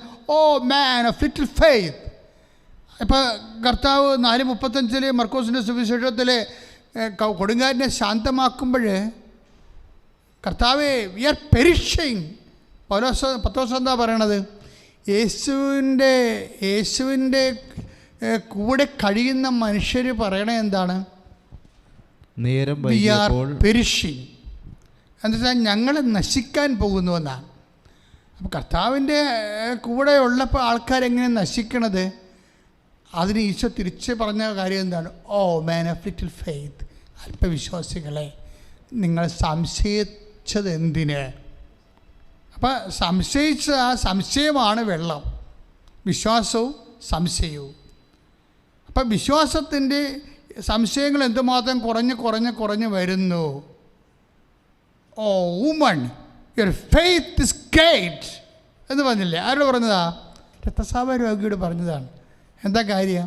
അവൾ പുറകിലൂടെ വന്ന് കർത്താവിൻ്റെ വസ്ത്രാഞ്ചലത്തിൽ തൊട്ടാൽ, വസ്ത്രാഞ്ചലത്തിലെങ്കിലും തൊട്ടാൽ, ബോഡി തൊടേണ്ട കാര്യമില്ല, വസ്ത്രാഞ്ചലത്തിലെങ്കിലും തൊട്ടാൽ താൻ സൗഖ്യമായിരിക്കുമെന്ന് അവൾ ഉള്ളിൽ വിചാരിച്ചു. ഈ ഉള്ളിൽ വിചാരിപ്പ് കൊണ്ട് വിശ്വാസം ഉണ്ടാകും, സംശയം ഉണ്ടാകും. ചില ആൾക്കാർ ഉള്ളിൽ വിചാരിക്കും. എന്ത് വിചാരിക്കും? ഓ ദൈവം ഇത് ചെയ്യുമോ, ഇത് പറയണോ എന്ന്. അതും ഒരു ഉള്ളിൽ വിചാരിപ്പാണ്. എന്നുവെച്ചാൽ വിശ്വാസവും ഒരു ഉള്ളിൽ വിചാരിപ്പാണ്, സംശയവും ഒരു ഉള്ളിൽ വിചാരിപ്പാണ്. നിനക്ക് ഏതാണ് കൂടുതൽ ഏതാണ് കുറവെന്ന് ചിന്തിച്ചാൽ മതി. വിശ്വാസം ഒരു ഉള്ളിൽ വിചാരിപ്പാണ്. ഇനി എന്തുമാത്രം സംശയമുണ്ട്, എന്തുമാത്രം വിശ്വാസമുണ്ട്. ഇപ്പം തന്നെ നമ്മൾ ആദ്യം പറഞ്ഞത് ആരാണ്? നിഷ വിൻസെൻ്റ്. അവരുടെ സംഭവം എന്താണ്? അവരുടെ പെട്ടെന്ന് അവിടെ കൈ, അലർജിയുള്ള കൈ, 6 വയസ്സ് മുതൽ അലർജിയുള്ള കൈ കൃപാസന യൂട്യൂബ് ചാനലിൽ ആരാധനയൊക്കെ കാണിച്ചപ്പോഴേ കർത്താവിൻ്റെ തിരുസന്നിധിയിൽ കാണിച്ച്, കർത്താവ് ഇപ്പോഴേ അലർജി രോഗികളെ സുഖപ്പെടുത്തുന്ന സമയമാണല്ലോ, എൻ്റെ കയ്യെ സുഖപ്പെടുത്തണമേ എന്ന് കാണിച്ചു കഴിഞ്ഞപ്പോൾ എന്നാ പറ്റിയത്? പിറ്റേ ദിവസം സാധനം മുമ്പത്തേക്കാളും പഴുത്ത് വികൃതമായി. അപ്പോൾ അവർക്ക് മനസ്സിലായി, ഞാനിങ്ങനെ കാണിച്ചെങ്കിലും പകുതി വിശ്വാസവും പകുതി സംശയമായിട്ടാണ് കാണിക്കുന്നത്. ഇത് തന്നെയാണ് പ്രാർത്ഥനയ്ക്ക് വരുന്നൊരു കുഴപ്പം. പല ആൾക്കാരും പ്രാർത്ഥിക്കുമ്പോൾ പകുതി വിശ്വാസവും പകുതി സംശയമായിട്ടാണ് കാണിക്കുന്നത്. അപ്പം അങ്ങനെ വരുമ്പോൾ എന്നാ പറ്റുമെന്ന് വെച്ച് കഴിഞ്ഞാൽ, ദൈവത്തിന് എൻ്റെ പിതാവ് എപ്പോഴും പ്രവർത്തനക്ഷമനാണ്, ഞാനും പ്രവർത്തിക്കുന്നു, ഇല്ലേ? ഞാനും പ്രവർത്തിക്കുന്നു. പക്ഷേ ദൈവത്തിൻ്റെ പ്രവർത്തനം എന്താ? ദൈവത്തിൻ്റെ പ്രവർത്തനം നമ്മളിൽ വിശ്വാസം വർദ്ധിപ്പിച്ചെടുക്കുന്നതാണ് ദൈവത്തിൻ്റെ പ്രവർത്തനം. പറഞ്ഞു മനസ്സിലായില്ലേ? ഇപ്പം ഒന്ന് വായിച്ച് ശ്രുതിക്കട്ടെ. ഹല്ലേലൂയ,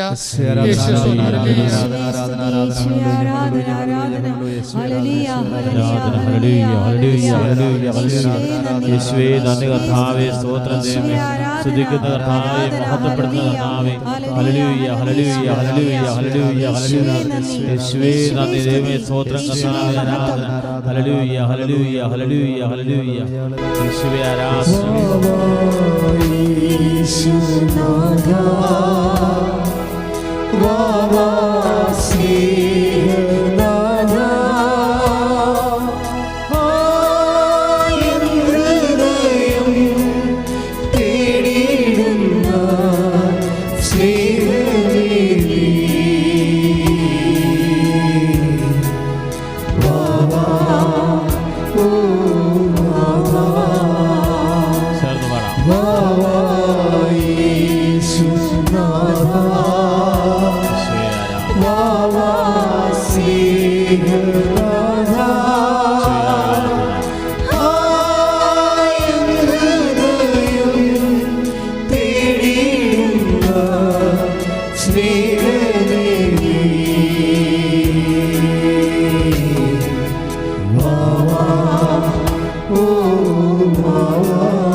ദിവ്യകാരുണ്യത്തിന് അപ്പം ദൈവത്തിന് നമ്മളിലുള്ള പ്രവൃത്തിയാണ് എന്താണ്? വിശ്വാസം വർദ്ധിപ്പിക്കുക എന്നുള്ളത്. ഇതിന് ദൈവം ഓരോ ഇടപെടലുകൾ നടത്തും ജീവിതത്തിലെ.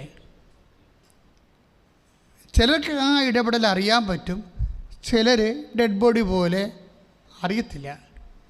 എന്തെല്ലാം ദൈവം തൻ്റെ ചുറ്റിനും തൻ്റെ ജീവിതത്തിൽ ചെയ്താലും ചിലർ ജന്മന അന്ധന്മാരുണ്ടാവും.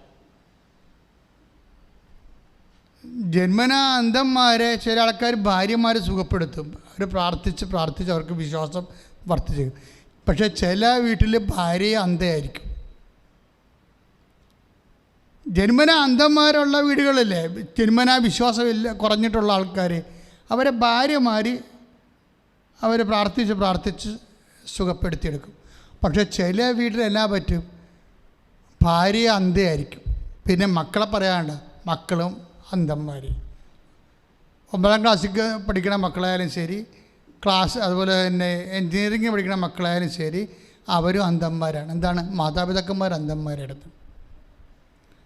ഇപ്പോഴും അവർ പാരമ്പര്യമായിട്ട് കൊടുത്ത ചെറിയ കുടുംബ പ്രാർത്ഥന ഒക്കാതെയൊക്കെ ചൊല്ലി കുടുംബത്തിലൊക്കെ ചെയ്യുന്നുണ്ടെങ്കിലും ആഴമായിട്ടോ ഇതൊക്കെ വല്ലതും വിശ്വസിക്കാവോ, ഇതൊക്കെ ശരിയാക്കാവോ, പക്ഷേ ചെയ്തേക്കാം എന്നൊക്കെ പറഞ്ഞുകൊണ്ട് ആക്കാനും വേണ്ടി ഇങ്ങനെ മനസ്സിൻ്റെ ഉൾപ്രേരണ പോലെ ഒരു ശീലം പോലെ അങ്ങനെ ചെയ്തു പോകുന്നവരുണ്ട്. ഇവരുടെ മുമ്പിലും ഇപ്പം ദൈവം അനുഭവങ്ങൾ കൊടുക്കുന്നുണ്ട്. പക്ഷേ അനുഭവങ്ങളെ ഇവർ ഡയറക്റ്റായിട്ട് ഏറ്റു പറയത്തില്ല. എന്താ പ്രശ്നം വെച്ചാൽ അവർക്ക് ക്ഷീണമാണ്. പലരും എന്തിനുണ്ട് കരിസ്മാറ്റിക്കാരെ എതിർക്കാൻ കാര്യം എന്താണ്? കരിസ്മാറ്റ് മേഖലയിലെ ഒരു സൈദ്ധാന്തിക ആശയ ദൈവത്തെയൊന്നും അല്ല പറയണത്. We are speaking and proclaim the tangible God. നമുക്ക് തൊടാവുന്ന ദൈവത്തെയാണ് പറയണത്. ഇപ്പോൾ യുവമാർക്ക് പേടിയാം. എന്താ കാര്യം? അയ്യോ, ദൈവം സത്യമായിട്ടുണ്ടെന്ന് അനുഭവിച്ചാൽ പിന്നെ നമ്മൾ അഭ്യാസങ്ങൾ നടക്കത്തില്ല. ദൈവത്തിൻ്റെ വചനം അനുസരിച്ച് ജീവിക്കേണ്ടി വരും. അത് പേടിയാണ്. ദൈവത്തിൻ്റെ വചനം അനുസരിച്ച് ജീവിക്കാൻ അത്ര ബുദ്ധിമുട്ടുള്ള കാര്യമല്ല. അതിൻ്റെ അഭിഷേകം കിട്ടിയ സിമ്പിളാണിത്, ദൈവത്തിൻ്റെ വചനം അനുസരിച്ച് ജീവിക്കുക എന്ന് പറയുന്നത്.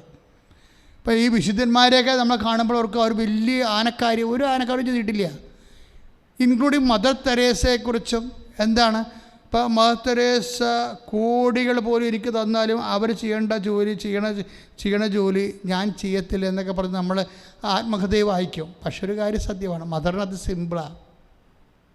ഒരു കുഷ്ഠരോഗിയുടെ പുഴുവെടുത്ത് അരിച്ച് കളയുന്ന സ്ഥലത്തിരുന്ന് കഞ്ഞി കുടിക്കുന്നതോ അല്ല പുഴുവരിച്ച് കളയണതോ ഒക്കെ എടുത്തു മാറ്റണമൊക്കെ സിമ്പിളാണ്. എന്താ കാര്യം, ദൈവസ്നേഹത്തിൽ അതിൻ്റെ അഭിഷേകം അവർക്ക് കിട്ടിയിട്ടുണ്ട്. എന്താണ് അഭിഷേകം എന്ന് പറയുന്നത്? എൻ്റെ പിതാവിനാൽ ആകർഷിക്കപ്പെടാതെ ആർക്കും എൻ്റെ അടുത്ത് വരാനാവില്ലെന്ന് ഈശോ പറഞ്ഞില്ലേ? അത് ചെയ്യാനുള്ളൊരു ആകർഷണമുണ്ട്. എല്ലാം ഒരു ആകർഷണമാണ്. ഇപ്പം ഞങ്ങൾ സെലിബ്രേറ്റായിട്ട് ഇപ്പം ഞാൻ 62 വർഷമായി അല്ലെങ്കിൽ 36 വർഷമായിട്ട് പൗരോഹിത്യത്തിൽ നിൽക്കുക. ഇനി ഒരു ജന്മം കിട്ടിയാലും ഇതിന് ഓപ്ഷൻ ഉണ്ടോ എന്ന് ചോദിച്ചാൽ ഞാൻ പറയും ഓപ്ഷൻ ഇല്ലെന്ന് പറയും. കാര്യം വെച്ചാൽ ഞാൻ കുടുംബജീവിതത്തിൽ നിന്ന് എനിക്ക് കിട്ടാവുന്ന റിട്ടേൺസ് എന്തൊക്കെയാണെന്ന് എനിക്കറിയാം. കാര്യം ഞാനൊരു 21 ലക്ഷം കുടുംബങ്ങളെ കൗൺസിൽ ചെയ്തിട്ടുണ്ട്. ഏറ്റവും ടോപ്പ് നല്ല കുടുംബങ്ങളുണ്ട്, ദൈവാശ്ചര്യമുള്ള കുടുംബങ്ങളുണ്ട്, അല്ലാത്ത കുടുംബങ്ങളുണ്ട്, മീഡിയം ഫാമിലീസുണ്ട്. ഒരു ഫാമിലി വളർന്നാൽ എന്തുമാത്രം വളരാൻ പറ്റും എന്നെനിക്കറിയാൻ പറ്റും. പക്ഷെ ഒരു പൗരോഹിത്യം വളർന്നാൽ അതിനൊരു അറ്റവും ഉണ്ടാകത്തില്ല, അറുതിയും ഉണ്ടാകത്തില്ല. എന്താ കാര്യം? ഇവൻ ഫുൾ ടൈമർ കൃപയാണ്, ഫുൾ ടൈമർ കർത്താവിൻ്റെ ശുശ്രൂഷയിലാണ്. അതിൽ ആകർഷണം കിട്ടിയിരിക്കുകയാണ്, അതിൽ അഭിഷേകം കിട്ടിയിരിക്കുകയാണ്. അതിൽ നിന്നുള്ള റിട്ടേൺസ് എന്ന് പറയുന്നത് നമ്മൾ എവിടെ തലകുത്തി പറഞ്ഞാലും എപ്പോഴും കരുണയുടെ വർഷം പ്രഖ്യാപിച്ചെന്ന് ഫ്രാൻസിസ് മാർപ്പാപ്പ പറഞ്ഞപ്പോൾ ഞാൻ കൃപാസനത്തിൽ പ്രസംഗിച്ചത് എന്താണെന്നറിയാവോ? ഞാൻ രോഗിയായിരുന്നു, നിങ്ങളെന്നെ സന്ദർശിച്ചു, അല്ലെങ്കിൽ ഭക്ഷണമില്ലാത്ത ഭക്ഷണം കൊടുക്കുക, അതുപോലെ തന്നെ അങ്ങനെയുള്ള ദൈവത്തിൻ്റെ കരുണയെ ചുമ്മാ ഒരു സാമൂഹ്യ പ്രവർത്തനമായിട്ട് തരം താഴ്ത്തരുത്. ലോകത്തോട് കാണിക്കുന്ന സഭയാണെങ്കിൽ ലോകത്തോട് കാണിക്കാവുന്ന ഏറ്റവും വലിയ കരുണ എന്താണ്? യേശുവിനെ അറിയാത്തവരെ അറിയിക്കുകയാണ്. അതിനെക്കുറിച്ചൊരു അക്ഷരം മിണ്ടാതെ മറ്റ് അഭയാർത്ഥികളെ സ്വീകരിക്കുന്ന കാര്യവും അതുപോലെ തന്നെ അഭയം നൽകുന്ന കാര്യവും അതൊക്കെ യേശുവിന് മുമ്പ് മനുഷ്യൻ ചെയ്തുകൊണ്ടിരുന്ന കാര്യമാണ്. യേശുവിന് ശേഷമൊന്നുമല്ല ആൾക്കാർ അഭയാർത്ഥികളെ സ്വീകരിക്കാൻ തുടങ്ങിയത്. യേശുവിന് മുമ്പും ആൾക്കാർ വസ്ത്രമില്ലാത്തവർക്ക് വസ്ത്രം കൊടുക്കുമായിരുന്നു. തോബിയാസിനൊക്കെ പുസ്തകത്തിൽ എന്താ, മരിച്ചവനെ അടക്കണം. ഭക്ഷണം കഴിച്ചുകൊണ്ടിരിക്കുമ്പോഴേ നീ തെരുവീഥികൾ ചെല്ലൂ, അവിടെ ചെന്ന് നോക്കിയിട്ട് ആരെങ്കിലും ഉണ്ടെങ്കിൽ ഭക്ഷണം കഴിക്കാത്തതുണ്ടെങ്കിൽ വിളിച്ചോണ്ട് വാ, അവന് വരുന്നവരെ ഞാൻ ഭക്ഷണം കഴിക്കാതിരുന്നോളാമെന്ന് തോബിയാസ് മകനോട് പറയണതേ പുതിയ നിയമത്തിൽ പോലും ഇല്ല സംഭവം. താറ്റിമിസാൻ്റെ അർത്ഥം എന്താ? അവൻ പക്ഷേ വന്നിട്ട് എന്താ പറയണത്? ഒരു ശവം കണ്ടെന്നാ പറയണത്. അപ്പോൾ തോബിയാസ് കൈ കഴുകിയിട്ട് ഭക്ഷണം കഴിക്കാതെ എഴുന്നേറ്റിട്ട് പോയി ആ ശവം മാറ്റി വെച്ചും അവിടെ ഇരുന്ന് സന്ധ്യാവോളം സാപത്ത് കഴിഞ്ഞിട്ട് അടക്കിയിട്ടാണ് തിരിച്ചു വന്ന് ഭക്ഷണം കഴിക്കണത്. അത്രയും തീഷ്ണമായിട്ട് പുതിയ നിയമത്തിലില്ല. അതിൻ്റെ അർത്ഥം എന്താണ് നമ്മൾ മനസ്സിലാക്കേണ്ടത്? യേശുവിന് മുമ്പേ ഇവിടെ മനുഷ്യത്തിൻ്റെ മാനവികതയോടുകൂടി ജീവിക്കുന്ന, ശവത്തോടും ജീവിച്ചിരിക്കുന്നവരോടും ഒരേ ബഹുമാനം കാണിക്കുന്ന ഒരു സമൂഹം, യഹൂദ സമൂഹം നിലനിന്നിരുന്നു എന്നുള്ള ആ സമൂഹത്തിൻ്റെ മൂല്യത്തെ വർദ്ധിപ്പിക്കാൻ വേണ്ടി പുതിയ നിയമത്തിന് കഴിഞ്ഞിട്ടുണ്ടോ എന്ന് ചോദിച്ചു കഴിഞ്ഞാൽ പുതിയ നിയമത്തിലെ ശത്രുസ്നേഹത്തിന് കഴിഞ്ഞിട്ടുണ്ടെന്ന് വേണേൽ പറയാം. കർത്താവ് പറഞ്ഞതാണ്, നീ നിൻ്റെ ശത്രുക്കളെ സ്നേഹിക്കുക, നിൻ്റെ അയൽവാസികളെ സ്നേഹിക്കുക. അത് യഹൂദനില്ലാത്തൊരു കുറവാണ്. അതിൽ നിന്ന് ഉയർത്തിയപ്പോൾ മാനവരാശി തന്നെ ഒപ്പം ഉയർന്നു പോയി. മാനവികത, അതാണ് ക്രിസ്ത്യാനിറ്റി എന്ന് പറയുന്നത്. മാനവിക ഉത്തുംഗമായ മഹത്വപൂർണമായ മാനവികതയുടെ അവസാന വാക്കാണ്. പക്ഷെ അത് അങ്ങനെ പറയുമ്പോഴും ആ മാനവികതയ്ക്ക് വേണ്ടി കരുണ കാണിക്കുമ്പോഴും ആ കരുണയ്ക്കൊരു പരിമിതിയുണ്ട്. എന്താ കാരണം? യേശുക്രിസ്തുവിനെ അറിയിക്കുകയാണ് സഭയുടെ ഒന്നാമത്തെ ഉത്തരവാദിത്വം. അത് യേശുവിൻ്റെ വചനങ്ങളിൽ ലഭിക്കുന്ന കുറച്ച് വചനങ്ങളെ, ഇതുപോലെയുള്ള വചനങ്ങളെ ഗുഡ് സാമരിറ്റൻ എക്സാമ്പിൾ അനുസരിച്ചെടുത്തുകൊണ്ട് മറ്റുള്ളവർക്ക് ഉപകാരങ്ങളും വഴി വ്രണപ്പെട്ട് കിടക്കുന്നവരെ താങ്ങിയെടുക്കുകയും ചെയ്യുന്ന കാര്യങ്ങൾ മാത്രമല്ല, ആ ഗുഡ് സാമരിറ്റൻ്റെ വ്യക്തിക്ക് ശരീരം മാത്രമല്ല ഉള്ളത്, അവനൊരു ആത്മാവുണ്ട്. അത് ദൈവത്തിന് വേണ്ടി ദൈവം സൃഷ്ടിച്ചതാണ്. വിശുദ്ധ അഗസ്തീനോസ് പറഞ്ഞതുപോലെ, ദൈവമേ അങ്ങ് ഞങ്ങളെ നിനക്ക് വേണ്ടി സൃഷ്ടിച്ചു, നിന്നിലെത്തുന്നവരെ ഞാൻ എൻ്റെ ആത്മാവ് എന്തുമാത്രം അസ്വസ്ഥമാകുന്നു. അതാണ് പാട്രിക്സിക്സായിട്ടുള്ള സഭാപിതാക്കന്മാരുടെ ആത്മനൊമ്പരങ്ങൾ. സഭാപിതാക്കന്മാരുടെ ആത്മനൊമ്പരങ്ങൾ ശരീരത്തെക്കുറിച്ചുള്ള വ്യാപരാതി അല്ലായിരുന്നു. സഭാപിതാക്കന്മാരുടെ ആത്മനൊമ്പരങ്ങൾ കർത്താവിൻ്റെ വിശുദ്ധമായ രക്തത്താൽ വീണ്ടെടുക്കപ്പെട്ട മനുഷ്യൻ്റെ ആത്മാവിനെക്കുറിച്ചായിരുന്നു. ഗുഡ് സമരിറ്റനെക്കുറിച്ച് പ്രഖ്യാപിക്കുമ്പോൾ ഗുഡ് സമരിറ്റൻ്റെ ആത്മാവിനെക്കുറിച്ച് വ്യവരാതി കൊള്ളുന്ന ഒരു സഭയുടെ കാലികമായ ബാധ്യതയെക്കുറിച്ച് കരുണയുടെ വർഷത്തിൽ പോലും സഭ പറഞ്ഞിട്ടില്ല എന്നുണ്ടെങ്കിൽ സംതിങ് റോങ് സംവെയർ എൽസ്. അതന്നും ഞാൻ പറയും, ഇന്നും ഞാൻ പറയും. സഭയുടെ ആദ്യത്തെ പ്രവർത്തനങ്ങൾ എന്താണ്? കർത്താവിനെ അറിയാത്തവരെ അറിയിക്കുക. പിന്നെ എന്താണ്? അറിഞ്ഞവനെ ആ അറിവിൽ ആഴപ്പെടുത്തുക. അതൊരു കാരുണ്യപ്രവൃത്തിയാണ്. ശ്രദ്ധിക്കട്ടെ, ശ്രദ്ധിക്കട്ടെ. കരങ്ങൾ ഉയർത്തിക്കൊണ്ട് സ്തുതിക്കണം. Hallelujah, hallelujah. കർത്താവായ ദൈവമേ, കൃപാസനത്തിൽ സമർപ്പിച്ച് പ്രാർത്ഥിക്കുന്നു. കർത്താവേ, പ്രഘോഷത്തിൽ പ്രാർത്ഥിക്കുന്നു. ഹല്ലേലൂയ, ഹല്ലേലൂയ, ഹല്ലേലൂയ, ഹല്ലേലൂയ, ഹല്ലേലൂയ, ഹല്ലേലൂയ, യേശുവേ ആരാധന. ഹല്ലേലൂയ, യേശുവേ ആരാധന. ഹല്ലേലൂയ, യേശുവേ ആരാധന. ഹല്ലേലൂയ, ഹല്ലേലൂയ, ഹല്ലേലൂയ, യേശുവേ ആരാധന.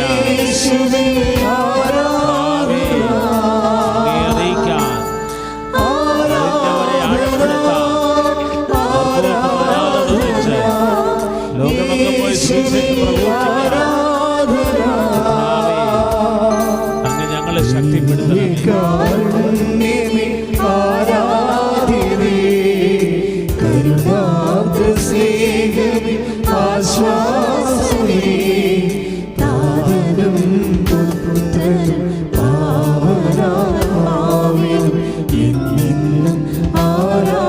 ചേർന്ന് പാടിക്കണ്ട.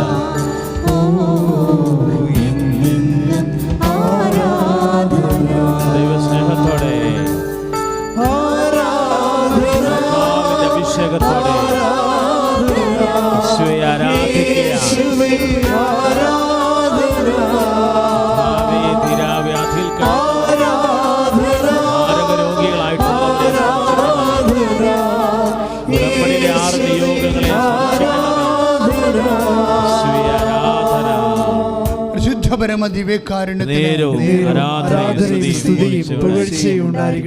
ഇപ്പോഴെന്താണ് ഈ നിഷ വിൻസന് സംഭവിച്ചിരിക്കുന്നത്? അവർ യൂട്യൂബിൽ കാണിച്ച് കൈ അലർജി വന്ന കൈ കാണിച്ച് പ്രാർത്ഥിച്ചപ്പോൾ പിറ്റേ ദിവസം സംഭവിച്ചു, കൈ ചൊള്ളച്ച് പൊട്ടി, മുമ്പത്തേക്കാൾ വികൃതവും വേദനയുമായി. പേടിച്ചു പോയി അവർ. വിശ്വാസത്തിൻ്റെ വഴികളിൽ ഇതുപോലുള്ള ചില അനുഭവങ്ങൾ വരും. അപ്പോൾ അവർ തന്നെത്താൻ ആത്മകഥം പോലെ പറയണം, ദൈവമേ കർത്താവിനെ പരീക്ഷിക്കേണ്ടായിരുന്ന, വെറുതെ അലർജി ആ വല്ലോടത്ത് ഇരുന്നാൽ മതി, പണ്ടത്തെ പോലെ ഞാൻ കണ്ട് വന്നാൽ മതിയായിരുന്നു. എന്താ, ദൈവം പോലെ ഇത് ആറാമത്തെ വയസ്സ് വന്ന അലർജിയാണ്, ഇനിയിപ്പോൾ ഇത് ദൈവം പോലും ഇത് എടുക്കരുത്. ഔട്ട് ഓഫ് ഡേറ്റ് ആയിട്ടുള്ള ചില പ്രശ്നങ്ങൾ നമ്മൾ തന്നെ വിഷയത്തെ ഔട്ട് ഓഫ് ഡേറ്റ് ആയിട്ട് ദൈവ തിരുസന്നിധി വെക്കാത്തതിൻ്റെ കാരണം നമുക്ക് അത് വെക്കാനുള്ള വിശ്വാസമില്ലാത്തത് കൊണ്ടാണ്. അപ്പോൾ ഇവളൊരു പരീക്ഷത്തിന് ഒരുങ്ങുകയാണ്. ചുമ്മാ ഒക്കട്ടെ എന്ന് പറഞ്ഞുകൊണ്ട് കൈ കാണിച്ചപ്പോൾ എന്നാ പറ്റി? വെളുക്കാൻ തേക്കണ പാണ്ടായി. എന്ത് പറ്റി? കൈ ചീർത്തോടുകൂടി കർത്താവിനോട് ഇവൾ സോറി പറഞ്ഞു.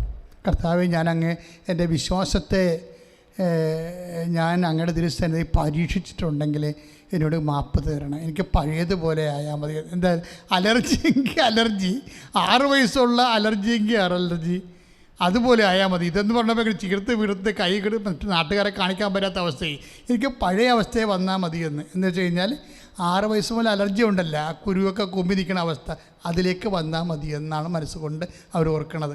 ദാറ്റ് മീൻസ് എന്താണ്? She is ready to accept the old cross. പഴയ കുരിശ് അക്സെപ്റ്റ് ചെയ്യാൻ തയ്യാറാണ്. എന്തിനാണ്? ആർക്ക് വേണ്ടിയാണ്? ഒന്നിനും വേണ്ടിയല്ല.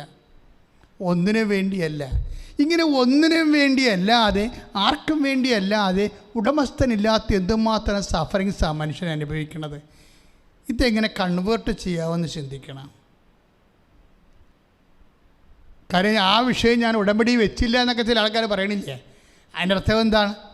ഇപ്പോൾ ചേച്ചിയുടെ നമ്മളെ ത്രേസ്യാമ്മക്കുര്യൻ കടത്തുരുത്തില്ലേ, എന്താ സംഭവിച്ചിരിക്കണത്? അവർ ഇവിടെ ഉടമ്പടി ചെയ്തപ്പോൾ പുതുക്കിയപ്പോൾ അവരോട് ആരോ പറഞ്ഞ് പുതുക്കിയ ആൾക്കാർ അച്ഛൻ കാണുന്നുണ്ടെന്ന് പറഞ്ഞ് ഇതൊക്കെ ഇവരുടെ മനസ്സിൽ ഇതൊക്കെ പോകുന്ന കാര്യം, ചിന്തിക്കുന്ന കാര്യം അറിയത്തില്ല. അവരെല്ലാവരും കൂടി വന്ന് കണ്ട് എല്ലാവരെയും പ്രാർത്ഥിക്കണ പോലെ അവരുടെ കാര്യം പറഞ്ഞപ്പോൾ ഞാൻ അവരെ പ്രാർത്ഥിച്ചു. പക്ഷെ അവർ സാക്ഷ്യം എന്താ പറഞ്ഞിരിക്കണമെന്ന് അറിയാമോ? ഈ ആമവാദം ഇങ്ങനെ വീർത്തിക്കണ, ശരീരം മുഴുവൻ വീർത്തിക്കെട്ടിരിക്കുന്ന ബോഡിയില്ലേ, ഉപ്പ് മാങ്ങാ പോലെ ഒട്ടിപ്പോയെന്നാ. അതാ അവരുടെ വാക്യം വൈന്ന് വന്നിരിക്കുന്നത്, ഉപ്പ് മാങ്ങാ പോലെ ഒട്ടിപ്പോയെന്നാ. അപ്പം അതിൻ്റെ ആ താഴെ സാക്ഷ്യം ഇട്ടിരിക്കുന്നത് യേശു ക്രിസ്തു ഇന്നും ജീവിക്കണമെന്നാണ്. നിൻ്റെ ഏത് രോഗങ്ങളും ഏത് വിഷയങ്ങളും എന്തുകൊണ്ടാണ് ഇങ്ങനെ സംഭവിക്കുന്നത്?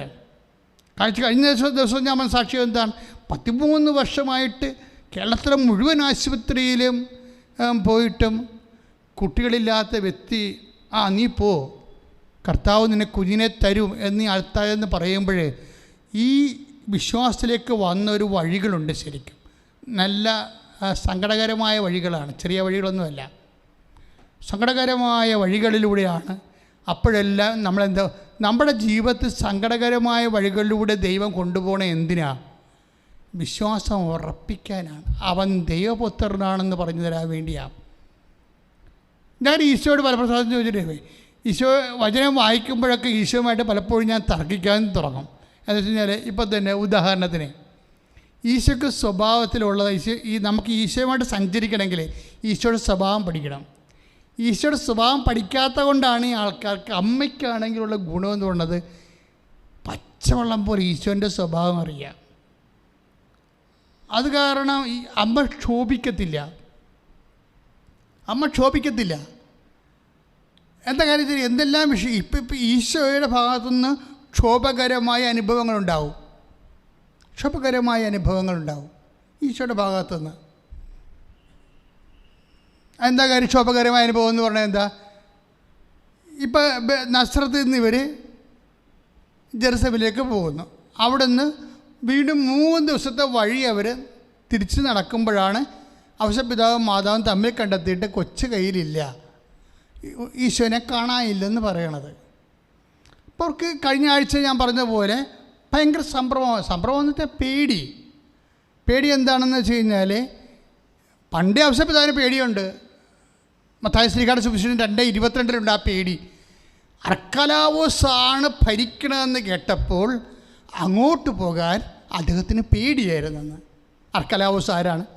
ഹെരോദിൻ്റെ മകൻ. ഈ അർക്കലാവോസ് തന്നെയാണ്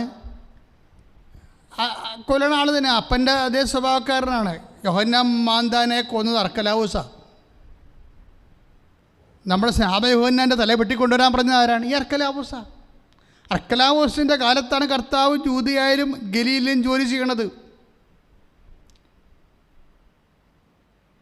അങ്ങനെയുള്ള അപകടകരമായ ത്രട്ടണിങ്ങുള്ള ഒരു ടൈം തന്നെയാണ്. അപ്പോൾ അതുകൊണ്ടാണ് ഔസപിതാവ് എൻ്റെ മകന് എന്ന് പറഞ്ഞുകൊണ്ട് അമ്മ പറയത്തില്ലേ 2:48 ഞാനും നിൻ്റെ പിതാവും കൂടി ഉത്കണ്ഠയോടുകൂടി നിന്നെ അന്വേഷിക്കുകയായിരുന്നു എന്ന് പറയുമ്പോഴേ എത്ര ദിവസത്തെ വഴി കഴിഞ്ഞിട്ടാണ്? ഞാനത് കണക്കൂട്ടി നോക്കി. വാക്കബിൾ ഡിസ്റ്റൻസ് ജെറുസലേമിൽ നിന്ന് നസ്രത്ത് വരെ അന്നത്തെ കാലത്തെ വാക്കബിൾ ഡിസ്റ്റൻസ്, ഒരു ദിവസം ഒരു വ്യക്തിക്ക് നടക്കാവുന്ന ദൂരം 19 കിലോമീറ്റർ. 3 ദിവസം എന്ന് പറയുമ്പോൾ 57 കിലോമീറ്റർ. ദാറ്റ് മീൻസ് ഒന്ന് ചിന്തിച്ച് നോക്കി, ഈ മരപ്പണിക്കാരനും ഹൗസ് വൈഫും കൂടി നടക്കുകയാണ് 57 കിലോമീറ്റർ. എവിടെ നിന്നാണ്? ജെറുസലേമിൽ പോയിട്ട് നേരെ തിരിച്ച് 3 ദിവസത്തെ വഴി നടന്നപ്പോൾ 57 കിലോമീറ്ററായി. ഇപ്പോൾ ഞാൻ കണക്കൂട്ടി നോക്കിയപ്പോൾ എടപ്പള്ളി വരെ ഉണ്ട്, കൃപാസനത്തിൽ നിന്ന് എടപ്പള്ളി വരെ. അപ്പോൾ ഈ കൃപാസനത്തിൽ നിന്ന് എടപ്പള്ളി വരെയുള്ള സംഭവം ഈ ഭാര്യയും ഭർത്താവും കൂടി പല കൂട്ടുകാരുടെ കൂടെ നടന്ന് ഇവിടെ തിരിച്ചെത്തിയപ്പോഴാണ് ആൾ കൂടെ ഇല്ല. പിന്നെ എന്ത് ചെയ്യണം? ഈ 57 കിലോമീറ്റർ 114 കിലോമീറ്റർ തിരിച്ച് നടക്കണം. 57 കിലോമീറ്റർ ഇങ്ങോട്ടാണേ. നടന്നതിന് ശേഷം പിന്നെ അങ്ങോട്ട് പോകുമ്പോൾ 114 ആയില്ലേ. അപ്പം 114 കിലോമീറ്റർ ഈശോ ഒരു വാക്ക് പറഞ്ഞതിൻ്റെ പേരിൽ അമ്മയ്ക്ക് സഹിക്കേണ്ടി വന്ന സഹനമാണ് ഇത്.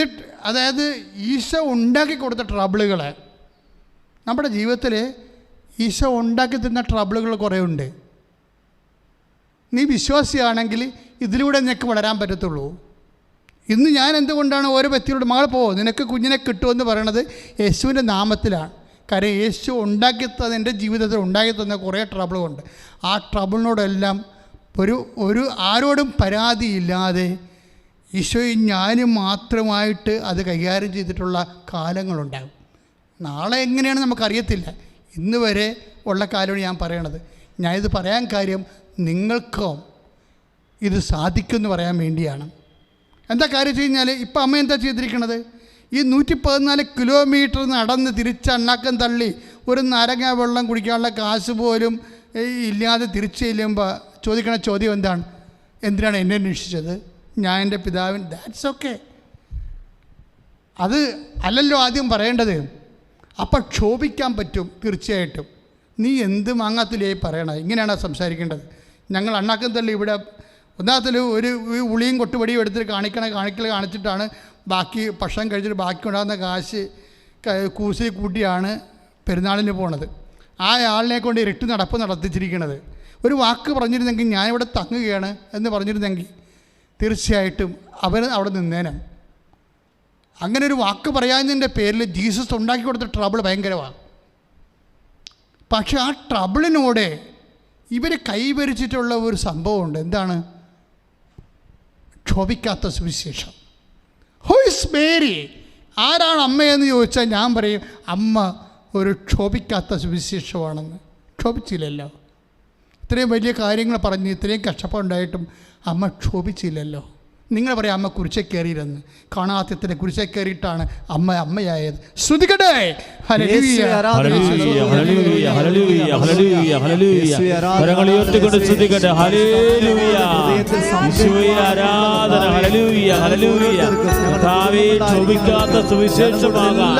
ഉടമ്പടി എടുത്ത് പ്രാർത്ഥിക്കുന്ന മക്കളെ, ഈ ശുശ്രൂഷ കണ്ട് പ്രാർത്ഥിക്കുന്ന മക്കളെ കർത്താവേ ആശീർവദിക്കണം. ദൈവത്തിന്റെ സാന്നിധ്യം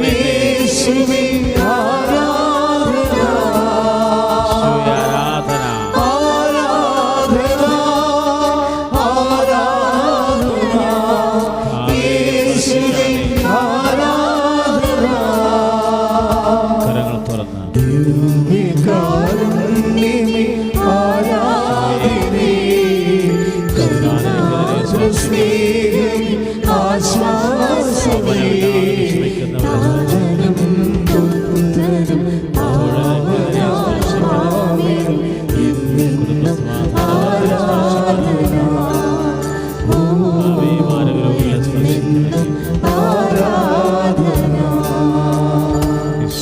ശ്രുതികട്ടെ. ഹല്ലേലൂയ ഹല്ലേലൂയ ഹല്ലേലൂയ ഹല്ലേലൂയ ഹല്ലേലൂയ ഹല്ലേലൂയ ആരാധന. ഹല്ലേലൂയ ഹല്ലേലൂയ കർത്താവേ ഭവനരഹിതരെ ഉടമ്പടിയിൽ നിന്ന് 6 നിയോഗങ്ങൾ ഓൺലൈൻ ഉടമ്പെടുത്ത് പ്രാർത്ഥിക്കുന്നവരെ സ്പർശിക്കണമേ. ഹല്ലേലൂയ ഹല്ലേലൂയ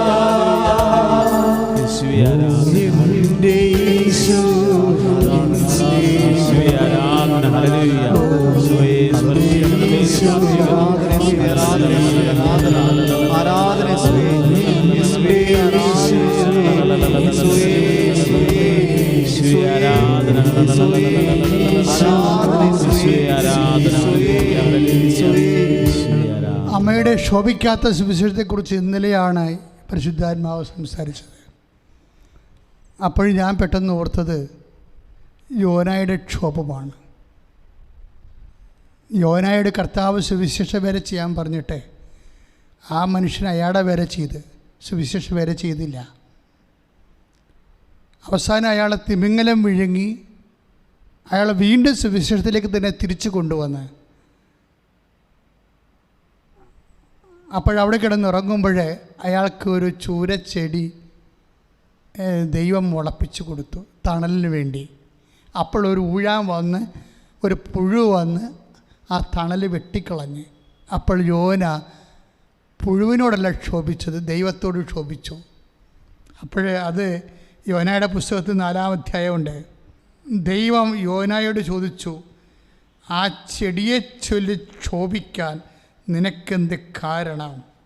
അവൻ പറഞ്ഞു, കോപിക്കാൻ എനിക്ക് കാരണമുണ്ട്, മരണം വരെ ഞാൻ കോപിക്കും. അതാണ് യോന പറഞ്ഞത് 4:9. ദൈവം യോനായോട് ചോദിച്ചു, ആ ചെടിയെ ചൊല്ലി കോപിക്കാൻ നിനക്കെന്ത് കാര്യം? ആ ചെടിയെ ചൊല്ലി കോപിക്കാൻ നിനക്കെന്ത് കാരണം? അവൻ പറഞ്ഞു, കോപിക്കാൻ എനിക്ക് കാര്യമുണ്ട്, കോപിക്കാൻ എനിക്ക് കാരണം, മരണം വരെ കോപിക്കാൻ. അതായത് അപ്പോൾ ദൈവം പറയും, നീ നട്ടില്ല, നീ വളർത്തിയില്ല, അപ്പോൾ അതിനെ വെട്ടിക്കളഞ്ഞപ്പോൾ നിനക്കെന്ത് കാരണം കോപിക്കാൻ? പക്ഷെ ഇതങ്ങനെയല്ലല്ലോ. അമ്മയാണ് വചനമായി നാട്ടുകാരുടെ മുമ്പിൽ അപമാനത്തോടുകൂടി യേശുവിനെ ഗർഭം ധരിച്ചത്. അമ്മയാണ് ചാണാക്കുഴിയിൽ ഒരു വീട് പോലും കിട്ടാതെ അപമാനിതയായി യേശുവിനെ പെറ്റത്. അമ്മയാണ് കയ്യെ തൂക്കിപ്പിടിച്ച് നടന്ന് ഈ 12 വയസ്സെ വളർത്തിയത്. കോപിക്കാൻ അമ്മയ്ക്ക് അധികാരമില്ലേ? ദൈവവേദലെ, ദൈവത്തോട് അധികാരമുണ്ടെങ്കിലും കോപിക്കാത്ത ഒരു സുവിശേഷ ശുശ്രൂഷ അല്ലെങ്കിൽ ഒരു വിശ്വാസി, അതാണ് നമ്മുടെ ലക്ഷ്യം. അതാണ് അമ്മയുടെ ആധ്യാത്മികത. ശ്രദ്ധിക്കട്ടെ. കരങ്ങൾ ഉയർത്തിക്കൊണ്ട് ശ്രദ്ധിക്കട്ടെ. ഹല്ലേലൂയ, ഹല്ലേലൂയ, ഹല്ലേലൂയ, ഹല്ലേലൂയ. കർത്താവേ, പരിശുദ്ധ അമ്മയെ പോലെ ശോഭിക്കാത്ത സുവിശേഷത്തിന്റെ സാക്ഷികളായി വക്താക്കളായ കർത്താവേ, ഈ ശുശ്രൂഷയിൽ പങ്കെടുത്ത് പ്രാർത്ഥിക്കുന്ന ഓരോ മക്കളെ അഭിഷേകം ചെയ്യണമേ. ഹല്ലേലൂയ, യേശുവേ ആരാധന.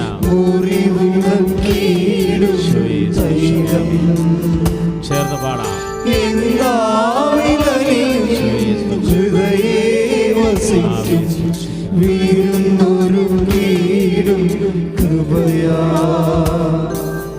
കരുണാമയനും സ്നേഹം മുറിവുടക്കിടും ധൈര്യം എല്ലാവിലും ഹൃദയേ വസിക്കും വീരുന്നൊരു വീടും കൃപയാ. ഹല്ലേലൂയ. ഈശോയൻ പ്രാണനാഥൻ, ഈശോയൻ ജീവനാഥൻ. ചേർന്ന് പാടാം. ഈശോയൻ പ്രാണനാഥൻ, ഈശോയൻ ജീവനാഥൻ. കൈകൾ തുറന്ന്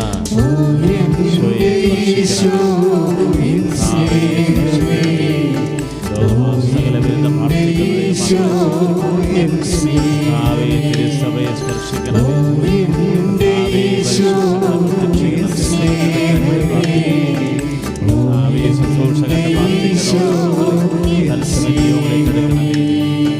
പരിശുദ്ധ പരമദിവ്യകാരുണ്യത്തിന് നമ്മളിപ്പോഴും പരിശുദ്ധാത്മാവ് നമ്മളോട് പറഞ്ഞുകൊണ്ടിരിക്കുന്നത്, നമുക്ക് ദൈവത്തോട് ക്ഷോഭിക്കാൻ 2 അവസരങ്ങളുണ്ടാവും എപ്പോഴും. ഒന്ന്, ദൈവം തന്നെ ഉണ്ടാക്കി തരുന്ന അവസരങ്ങൾ ക്ഷോഭിക്കാൻ വേണ്ടി എന്തെങ്കിലും ഒരു കാരണമുണ്ടാകും. ദൈവത്തോട് ക്ഷോഭിക്കാൻ കാരണമുള്ളപ്പോഴും കാരണമില്ലാത്തവളെപ്പോലെയാണ് അമ്മ ജീവിച്ചത്.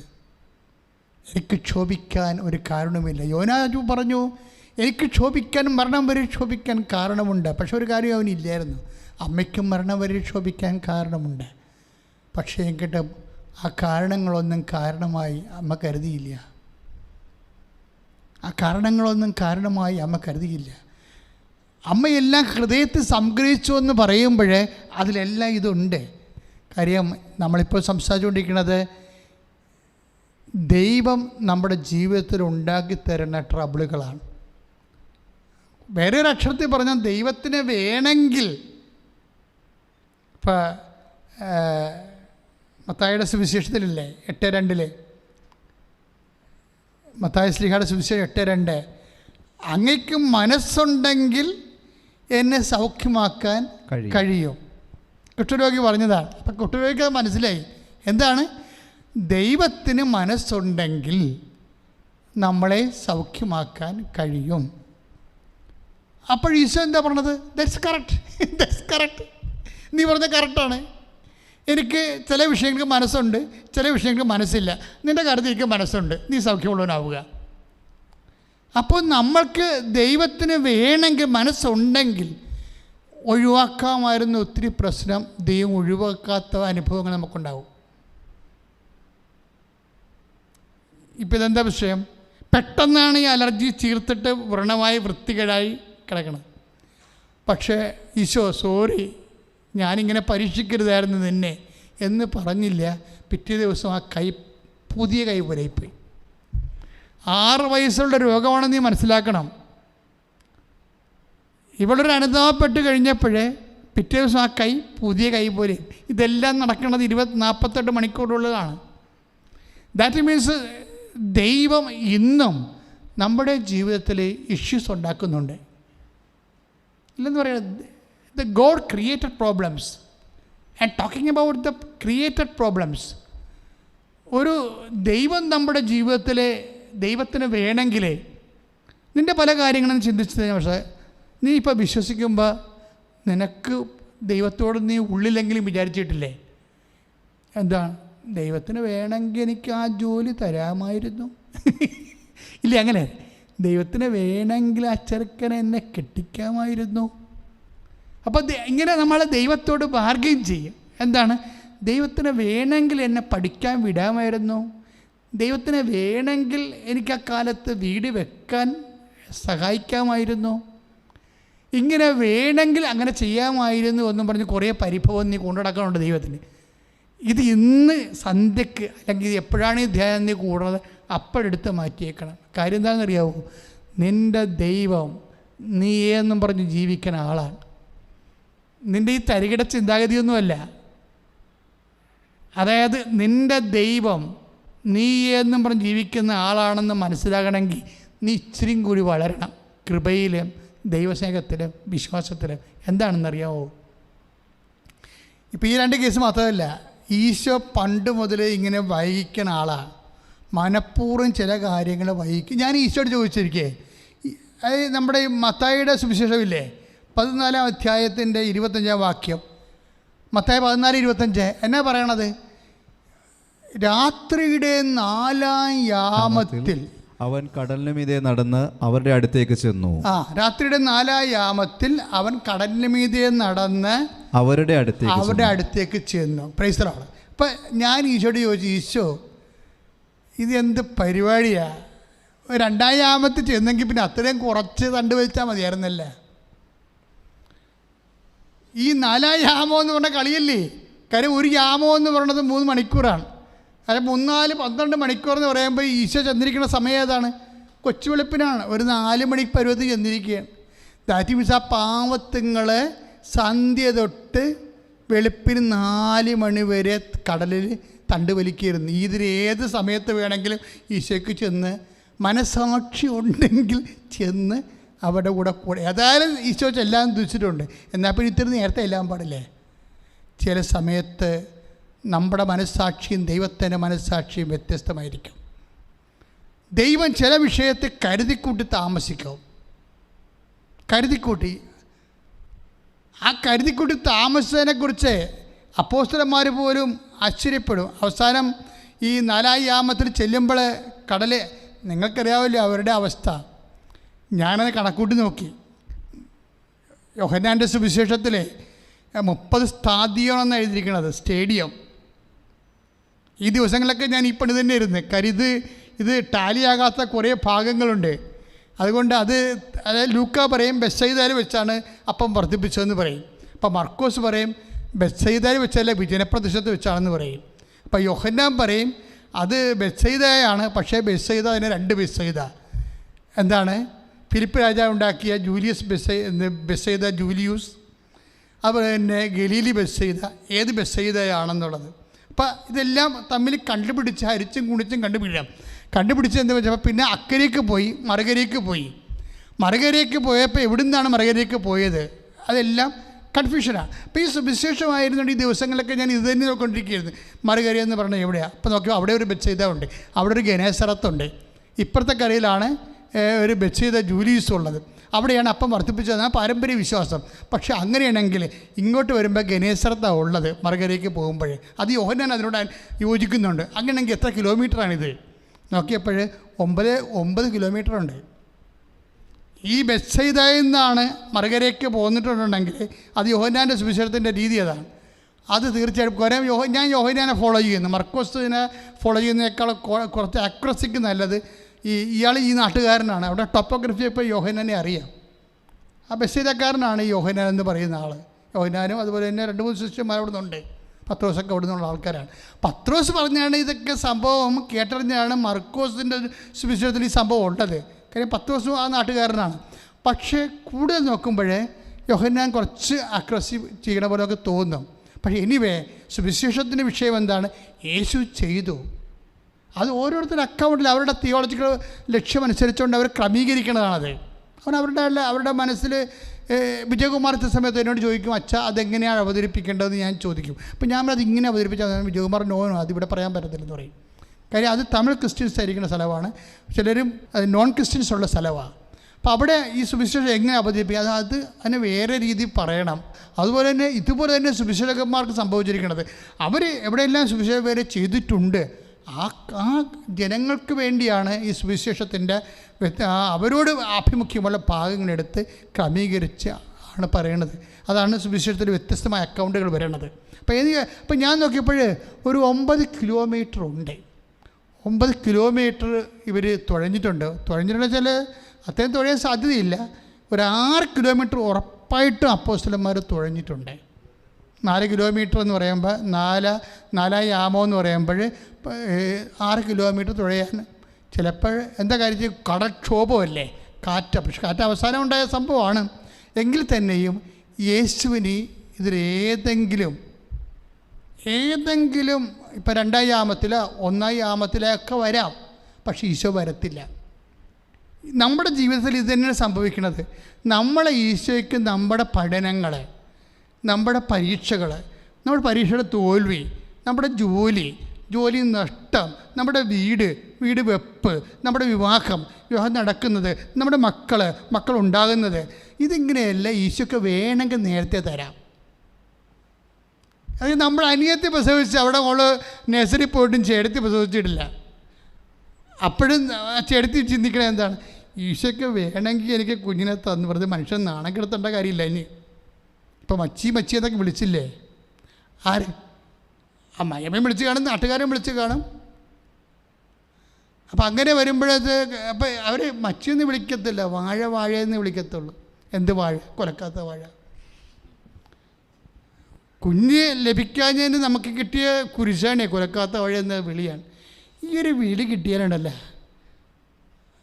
അതായത് നമ്മൾ ഈ സ്വർണത്തിൻ്റെ വാഴക്കൊല നമ്മുടെ കുരട്ടി മുത്തിക്ക് കൊടുത്തെന്ന് ഒരു വലിയ പുരാവർത്തമില്ലേ, അതുപോലെ ഒരു സ്വർണത്തിൻ്റെ വാഴക്കോല നമുക്ക് കിട്ടിയ പോലെ ഇരിക്കും.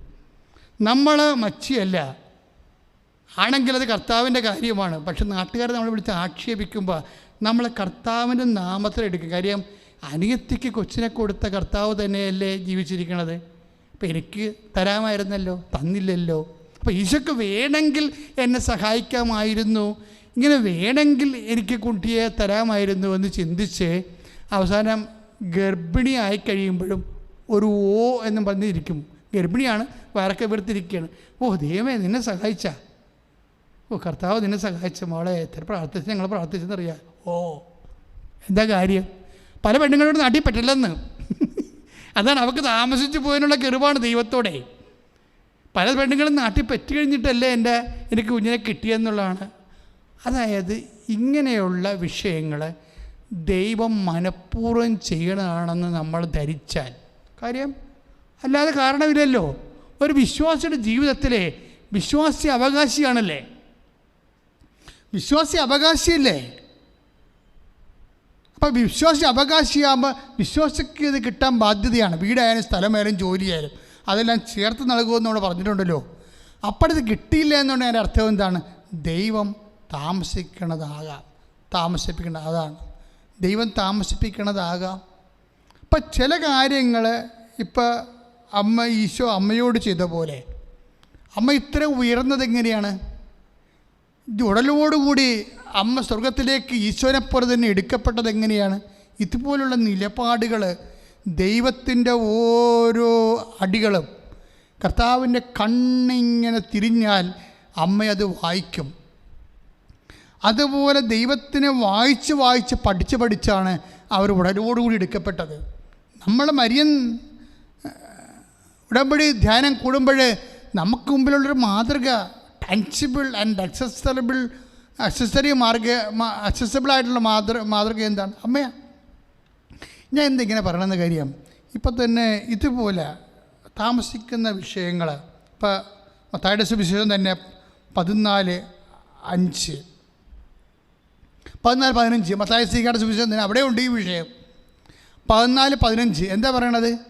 ശിഷ്യന്മാർ വന്ന് സായാഹ്നമായപ്പോൾ ശിഷ്യന്മാർ അവനെ സമീപിച്ച് പറഞ്ഞു, ഇതൊരു വിജന സ്ഥലമാണ്, നേരവും വൈകിയിരിക്കുന്നു.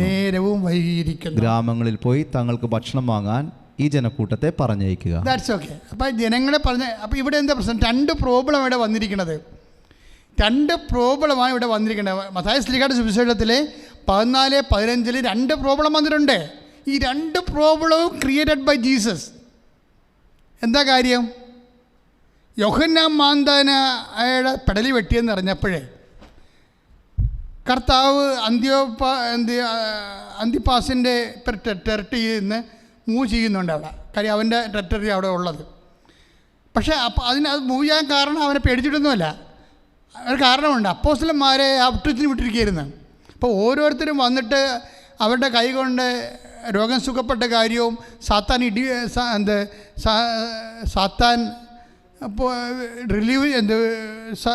സാത്താനെ ഒഴിപ്പിച്ച കാര്യമൊക്കെ പറഞ്ഞുകൊണ്ടിരിക്കുകയാണ്.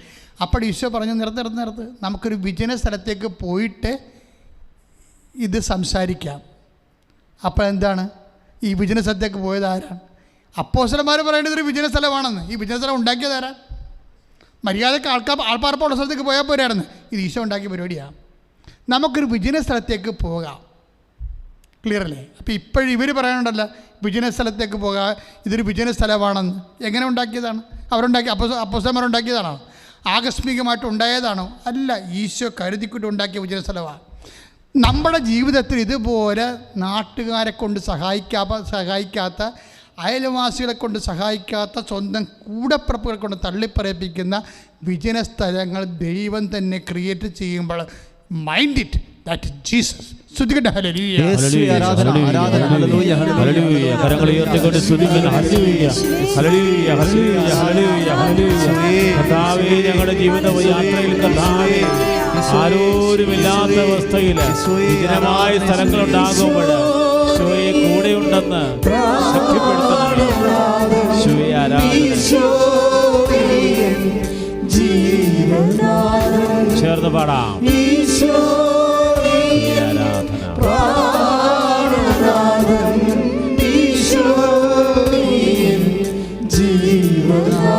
കരങ്ങൾ തുറന്ന് ഈശോയെ സ്പർശിക്കണമേ. പരിശുദ്ധ പരമ ദിവ്യകാരുണ്യത്തിന് നേരവും ആരാധനയും സ്തുതിയും പുകഴ്ചയും ഉണ്ടായിരിക്കട്ടെ. പരിശുദ്ധ പരമ ദിവ്യകാരുണ്യത്തിന് നേരവും ആരാധനയും സ്തുതിയും പുകഴ്ചയുണ്ടായിരിക്കട്ടെ. യേശുവേ ആരാധന. പരമ ദിവ്യകാരുണ്യത്തിന് നേരവും ആരാധനയും സ്തുതിയും പുകഴ്ചയുണ്ടായിരിക്കട്ടെ. അപ്പോൾ ഈ വിജന സ്ഥലം ക്രിയേറ്റ് ചെയ്തത് ആരാണ്? ദൈവമാണ് ക്രിയേറ്റ് ചെയ്യണത്. നീ ഇപ്പോൾ പറയില്ല, എൻ്റെ അച്ഛാ ഇപ്പം എൻ്റെ വീട്ടിൽ ചെന്ന ഭാര്യ പോലും എന്നോട് മുഖത്ത് നോക്കി സംസാരിക്കണില്ല. അപ്പം നീ എന്ത് ചെയ്യണം? അത് വിജന സ്ഥലമായി ശരിക്കും. ചിലപ്പോൾ നിൻ്റെ കയ്യിൽ നിന്ന് നഷ്ടം വന്നായിരിക്കും കാര്യമേ, ബിസിനസ് പൊട്ടിപ്പോയതായിരിക്കും കാര്യം. ഭാര്യ അത് ഉൾക്കൊള്ളാനുള്ളൊരു മാനസികാവസ്ഥയിലേക്കല്ല അവർ ട്രെയിൻ ചെയ്ത് വന്നത് കുഞ്ഞുനാൾ മുതലേ. ചിലപ്പോൾ എല്ലാം നല്ലത് തന്നെ കണ്ട് വളർന്നു വന്ന ആളായിരിക്കും, മോശം കണ്ട് വളർന്ന് കാണത്തില്ല. അപ്പം അവർ നിൻ്റെ മോശം കണ്ടപ്പോഴും ഉൾക്കൊള്ളാൻ പറ്റത്തില്ല, അവർ മിണ്ടണില്ല. ഇപ്പം വിജന സ്ഥലമായി. ഇതാണ് വിജന സ്ഥലം. ദ ഗോഡ് ക്രിയേറ്റഡ് ആയിട്ടുള്ള ഇതുപോലെ barren land, the barren land created by God in your life നിൻ്റെ ജീവിതത്തിൽ ഉണ്ടാകും. ഇതൊക്കെ സംഗ്രഹിക്കാനുള്ളതാണെന്നാണ് അമ്മ പറഞ്ഞത്. വിജന സ്ഥലങ്ങളെല്ലാം എന്തിനുള്ളതാണ്? സംഗ്രഹിക്കാനുള്ളതാണ്. ഇപ്പം എന്താണ് നമ്മൾ മുമ്പ് വായിച്ചത്? 14:15 വായിച്ചേ. സായാഹ്നമായപ്പോൾ ശിഷ്യന്മാർ അവനെ സമീപിച്ച് പറഞ്ഞു. മത്തായി ശ്ലീഹ, ഇതൊരു വിജന സ്ഥലമാണ്, നേരവും വൈകിയിരിക്കുന്നു. ഈ നേരം വൈകിയത് എങ്ങനെയാണ്? നേരം വൈകിച്ചതാണ്. മര്യാദയ്ക്ക് വലിയ 5 മണിക്ക് ചാപ്റ്റർ ക്ലോസ് ചെയ്ത് പിള്ളേരെ പറഞ്ഞ് വിട്ടിട്ടുണ്ടായിരുന്നു. വീട്ടിൽ അവിടെ ഇരുത്തി സംസാരിച്ചാണ് സംഭവിച്ചത്. നേരം വഹിച്ചത് ആരാ? ഈശോയാണ്. ആരാ നേരം വഹിച്ചത്? നിൻ്റെ കല്യാണം വഹിച്ചത് ആരാണ്? നിനക്ക് മക്കളുണ്ടാകണത് വഹിച്ചത് ആരാണ്? ഈശോയാണ്. എന്താ കാരണം? ഒരു നാണയത്തൊട്ട് തന്നെ കുരുകൾ വെക്കപ്പെടുന്നില്ലേ? അതൊന്നുപോലെ എന്ന് സ്വർഗസ്ഥനായ പിതാവ് അറിയാൻ താഴെ വീഴുന്നില്ലെങ്കിൽ, എല്ലാ വീഴ്ചയും ദൈവം അറിഞ്ഞുകൊണ്ടാണെങ്കിൽ ദൈവത്തിന് അവിടെ എന്തോ നിന്നോട് പറയാനുണ്ട്. ദൈവത്തിന് എന്തോ പാഠമുണ്ട് നിന്നോട് പറയാൻ. കാര്യം ദൈവം എന്ന് പറയുന്നത് എല്ലാം പാഠമാണല്ലോ. കഴിഞ്ഞ പ്രാവശ്യം ഞാൻ എന്താ പറഞ്ഞത്? എല്ലാം പരിശീലനമാണെന്ന്. അവരെല്ലാവരും ദൈവത്താൽ പഠിപ്പിക്കപ്പെടും. ഏത് ജനതയോട് ദൈവം പറഞ്ഞിട്ടുണ്ട്? യോഹന്നാൻ 6:45 അവരെല്ലാവരും ദൈവത്താൽ പഠിപ്പിക്കപ്പെടും. ദൈവത്തിൻ്റെ മെയിൻ ജോലി എന്താണ്? പഠിപ്പിക്കുകയാണ്. ആരെ പഠിപ്പിക്കും? സ്വന്തം മക്കളെ. സാത്താൻ്റെ കണ്ടവൻ്റെ മക്കളെ അല്ല, സ്വന്തം മക്കളെ. അവരുടെ ജീവിതത്തിൽ 5 മിനിറ്റ് നേരത്തെ ആയാലും 5 മിനിറ്റ് വൈകിയാലും ദൈവവൈതലെ നിൻ്റെ ദൈവം അറിയുമെന്ന് പറയുന്ന പുസ്തകത്തിൻ്റെ പേരാണ് ബൈബിള്. ദൈവവൈതലെ ഓരോ അകൽച്ചയും അവസാനമേ രസമെന്ന് വെച്ച് കഴിഞ്ഞാൽ ഇതിനകത്ത് ഈ ഡിസ്ക്രിപ്ഷൻ ഭയങ്കരമായ നമ്മുടെ ഈ മർക്കോസിൻ്റെ സുവിശേഷത്തിൽ പറഞ്ഞിരിക്കണതേ, കർത്താവ് കടലിൻ്റെ മീതെ നടന്ന് വന്നപ്പോഴേ ഇവർ ഭൂതം എന്നൊക്കെ പറഞ്ഞു. സ്വാഭാവികമായിട്ട് അന്നത്തെ വിശ്വാസമാണത്. പക്ഷേ അതിനുശേഷം ഇവർ വള്ളത്തിൽ കയറ്റുന്നുണ്ട്. ആരെ? യേശുവിന്. മർക്കോസാണ് വള്ളത്തെ കയറ്റണത്, യോഹന്നാൻ വള്ളത്തെ കയറ്റത്തില്ല. കാര്യം രണ്ടുപേരുടെയും ലക്ഷ്യം വേറെയാണ്. മർക്കോസിൻ്റെ സുവിശേഷം ഏതാണ്ട് ആദ്യകാലങ്ങളിൽ എഴുതിയതാണ്. കർത്താവ് കൂടെ ഉണ്ടാകും എന്ന് പറയുന്ന, കൈ പിടിച്ച് നടക്കുന്ന ഒരു കാലമുണ്ട്, ആദിമസഭയെ വളർത്തിയ കാലം. ആദിമസഭ മാർക്കോസിൻ്റെ കാലം സുവിശേഷം എഴുതുന്നത് റോമാലേഖനം അല്ലെങ്കിൽ കൊരിന്ത്യസ് ലേഖനം ഒക്കെ എഴുതി കഴിഞ്ഞതിന് ശേഷം ആദ്യം എഴുതുന്ന സുവിശേഷമാണ്. അപ്പം ആ കാലങ്ങളിൽ മർക്കോസിൻ്റെ കമ്മ്യൂണിറ്റിയോട് പറയണ ഇതാണ്: ഏത് കടക്ഷോഭം ഉണ്ടായാലും, ഏത് കൊടുങ്കാറ്റുണ്ടായാലും ഒടുവിൽ കർത്താവ് വന്ന് നിൻ്റെ കുടുംബത്തിൻ്റെ വള്ളത്തെ കയറുമെന്ന് പറയും. യോഹന്നാൻ പക്ഷേ എഴുതുന്നത്, സുവിശേഷം എഴുതുന്നത് അങ്ങനെയുള്ള മുട്ടായി കൊടുത്തുള്ള സുഖിപ്പിക്കൽ യോഹന്നാൻ്റെ സുവിശേഷത്തിലില്ല. കുറച്ചുകൂടി മച്ചുറായി ആദിമസഭ വളർന്ന് ഡയോക്ലേഷ്യനെ കണ്ടു, കലിഗുലായെ കണ്ടു, അവന്മാരുടെ കയ്യിരിപ്പ് അനുഭവിച്ചതിന് ശേഷം വെയിലിൽ കുരുത്തത്, തീയിൽ കുരുത്തത്, വെയിലത്ത് വാടാത്ത ഒരു സഭയോട് യോഹന്നാൻ AD 84 സുവിശേഷം എഴുതുന്നത്. യോഹന്നാൻ പറയും, കർത്താവ് നിൻ്റെ വള്ളത്തെ കയറത്തില്ലെന്ന് പറയും. നീ അത് മുഖച്ചേ ഇരിക്കണ്ട, കർത്താവ് നിൻ്റെ വള്ളത്തെ കയറത്തില്ല. നിൻ്റെ കടൽ നീ തന്നെ മുറിച്ചും മുറിച്ച് കടക്കണം. അയ്യോ, എന്ത് മനോഹരമാണ്! കിടക്കാൻ നേരത്താണ് ഞാൻ ഇതെല്ലാം വായിച്ചും പഠിച്ചും കിടക്കാൻ നേരത്താണ് പെട്ടെന്ന് കർത്താവ് പറയണത്. ഞാൻ പിന്നെ എഴുന്നേറ്റ് പുതപ്പൊക്കെ മാറ്റി തിരിച്ചു വന്ന് എഴുതി. കർത്താവെ സൂപ്പറായിരുന്നു. എന്താണ്? യോഹന്നാൻ കർത്താവിന് വള്ളത്തെ കയറ്റുന്നില്ല. അങ്ങനെയുള്ള താൽക്കാലികമായ ഒരു സാന്ത്വനമൊന്നും കൊടുക്കണമില്ല. നിൻ്റെ കടലെ ഞാൻ കൂടെ ഉണ്ടാകും, ഞാൻ കൂടെ ഉണ്ടാകും. അത് 28:20 പറഞ്ഞിട്ടാണ് പോണത്. മത്തായിയുടെ ശ്രീഹായുടെ സുവിശേഷം 28:20 പറഞ്ഞിട്ട്, യുഗാന്ത്യം വരെ I will be with U unto the last. അന്ത്യം വരെ ഞാൻ കൂടെ ഉണ്ടാകും എന്ന് വെച്ചാൽ നിൻ്റെ വള്ളത്തിലുണ്ടാകണോ എന്ന് ധരിക്കരുത്. നിൻ്റെ ചുറ്റുവട്ടങ്ങളിൽ നീ എൻ്റെ കൺമുമ്പിലായിരിക്കും. നിൻ്റെ ഒരു രോമം കൊഴിഞ്ഞു പോകാൻ ഞാൻ അനുവദിക്കത്തില്ല. I will be with you. അത് നിൻ്റെ കൂടെയായിരിക്കും. അതായത് ഇങ്ങനെ പൊക്കിയിട്ട് തിരമാലകൾ ഉയർന്ന് തട്ടിപ്പൊക്കിയിടുകയും പിന്നെയും ഉയർത്തിക്കൊണ്ട് വരികയും ചെയ്യുന്ന തിരമാലകളിൽ തണ്ട് വലിക്കുമ്പോൾ തിരയിനും പൊക്കിപ്പിടിച്ച് നിർത്തിയിരിക്കുന്ന വള്ളത്തെ തണ്ട് വിളിച്ച ആകാശത്ത് തണ്ട് വലിക്കണ പോലെ ഇരിക്കും. ആ ഇരുട്ടത്ത് എങ്ങനെ വള്ളം മുന്നോട്ട് പോകാനാണ്? അപ്പോഴും വള്ളത്തെ കയറാത്ത ഈശോ, പക്ഷേ വള്ളത്തെ കയറാതെ അവർക്കൊപ്പം നടക്കുന്ന ഈശോ, അത് സുന്ദരമാണ്. ഒപ്പം നടക്കുന്ന ഈശോ.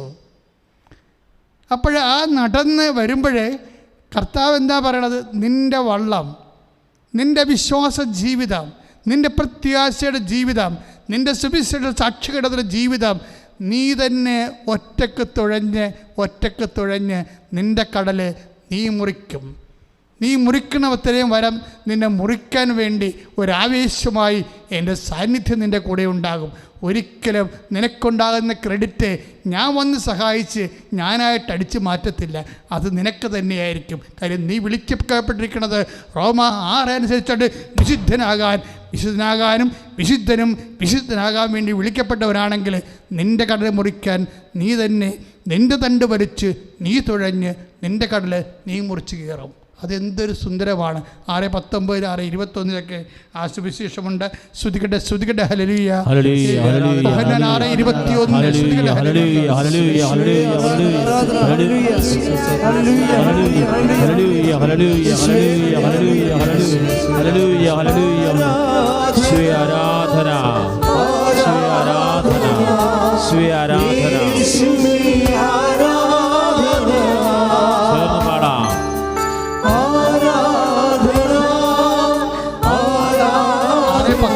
മുതൽ 6:21 വരെ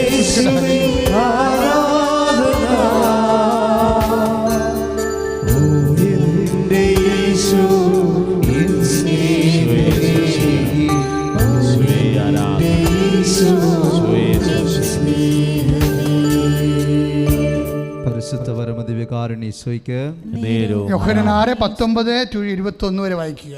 25-30 സാധ്യവും ദൂരം തണ്ടുവലിച്ചു കഴിഞ്ഞപ്പോൾ യേശു കടലിന് മീതെ നടന്ന് വള്ളത്തെ സമീപിക്കുന്നുണ്ട്. അവർ ഭയപ്പെട്ടു. അവൻ അവരോട് പറഞ്ഞു, ഞാനാണ്, ഭയപ്പെടേണ്ട.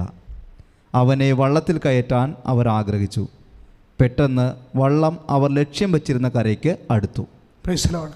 അതാണ് സംഭവം, അതാണ് സത്യം. വിശ്വാസ ജീവിതത്തിൽ നമ്മൾ അനുഭവിക്കണം അതാണ്. എന്താണ്? നമ്മുടെ പഠനം നമ്മൾ തന്നെ പഠിക്കണം. നമ്മൾ ഒരു വീട് വെക്കണമെങ്കിൽ നമ്മൾ തന്നെ ലോൺ എടുക്കുകയും അധ്വാനിക്കുകയും കല്ല് ചുമക്കുകയും ഒക്കെ ചെയ്യണം. നമ്മുടെ പരീക്ഷ നമ്മൾ തന്നെ എഴുതണം. നമ്മുടെ യാത്ര നമ്മൾ തന്നെ ചെയ്യണം. അല്ല ഈശോ വന്നിട്ട് നമ്മളെടുത്തുകൊണ്ട് പോയി നമ്മുടെ യാത്ര ഈശോ ചെയ്ത് തരത്തില്ല. അതായത് ഒരു ഗ്രോൺ അപ്പ് മച്വർ ക്രിസ്ത്യൻ, അതായത് ഒരു തലമുറ കഴിഞ്ഞ് AD 84 സുവിശേഷം എഴുതുമ്പോൾ ഡയോക്ലീഷ്യനെ കണ്ടൊരു സഭയാണത്. കലിഗുലായെ കണ്ടൊരു സഭയാണത്. അതായത് നീറോയെ കണ്ടൊരു സഭയാണ്. തീയിൽ കുരുത്ത ഒരു സഭയാണ്. അത് വെയിലത്ത് വാടത്തില്ലെന്ന് പറഞ്ഞുകൊണ്ട്. കാരണം എന്താണ്? അവൻ്റെ നാഥൻ ക്ഷോഭിക്കുന്ന കടൽപ്പുറങ്ങളിലൂടെ അവൾക്കൊപ്പം സമാന്തരമായി നീങ്ങും. നമ്മുടെ കടലെ നമ്മൾ തന്നെ തുഴഞ്ഞ് നമ്മുടെ ലക്ഷ്യത്തിലെ വിശ്വാസം പ്രഖ്യാപിച്ചുകൊണ്ട് എത്തിച്ചേരും. അതിൻ്റെ വിജയം മുഴുവനും ദൈവം നമ്മുടെ മുമ്പിൽ തന്നെ നമ്മുടെ കൃപയായി അത് മാറും. അതിമനോഹരമാണ് യോഹന്നാൻ്റെ സുവിശേഷം. ആ വിഷയത്തോടുള്ള അപ്രോച്ച് എന്ന് പറയുന്നത് ഒരുപക്ഷെ അമ്മയുടെ ജീവിതവും ഇതുപോലെ തന്നെയായിരുന്നു. അമ്മയുടെ കടൽ അമ്മ തന്നെ നീന്തി. അമ്മയുടെ കടല് അമ്മ തന്നെ നീന്തി. അത് കുരിശു വരെ, പുൽക്കൂട് തൊട്ട് പുൽകുന്ന നൊമ്പരക്കടല് കുരിശോളം കൂട്ടായി വന്നിട്ട് അവരാരോടും ക്ഷോഭിക്കാത്ത സുവിശേഷമായി നിന്നുകൊണ്ട് ദൈവത്തിൻ്റെ ജോലി, ഇത് കർത്താവിൻ്റെ ദാസി, നിൻ്റെ വചനം പോലെ ഇതിൽ നിറവേറട്ടെന്ന് പറഞ്ഞുകൊണ്ട് എൻ്റെ ദൈവത്തിൻ്റെ ജീവിതത്തിൻ്റെ കുറച്ച് വിഷയങ്ങൾക്കെങ്കിലും, അതായത് ദൈവം ഇതുപോലെ മനഃപൂർവ്വം വൈകിക്കുന്ന വിഷയങ്ങൾക്കെങ്കിലും നിങ്ങൾ ദൈവത്തിൻ്റെ തിരുമനസ് നിറവേറ്റിക്കൊണ്ട് ദൈവത്തിൻ്റെ ദാസിയാകാൻ, അതിൽ നിന്നാണ് നമുക്ക് വരുമാനം. പ്രാർത്ഥിക്കുമ്പോൾ തന്നെ, ഉടമ്പടി എടുക്കുമ്പോൾ തന്നെ കിട്ടിയെന്നും പറഞ്ഞുകൊണ്ട് ആയിരക്കണക്കിന് മനുഷ്യർ സാക്ഷ്യം പറയുമ്പോഴേ, ഉടമ്പടി എടുക്കുമ്പോൾ ചില കാര്യങ്ങൾ എനിക്ക് ഇന്നും കിട്ടിയിട്ടില്ലെന്ന് പറയുന്നുണ്ടെങ്കിൽ അവിടെയാണ് ദൈവത്തിൻ്റെ കോളമെന്ന് പറയുന്നത്. അതാണ് ദൈവം നിൽക്കുന്ന സ്ഥാനമെന്ന് പറയുന്നത്. അതാണ് നിത്യ നിനക്ക് കൃപയായി, നിനക്ക് ഓഹരിയായി കർത്താവിൻ്റെ ഇട്ടുകൂട്ട്, കർത്താവിന് നിനക്ക് വേണ്ടിയുള്ള നിക്ഷേപം, നിൻ്റെ കൃപയുടെ പത്താഴം. ശ്രുതികട്ടെ.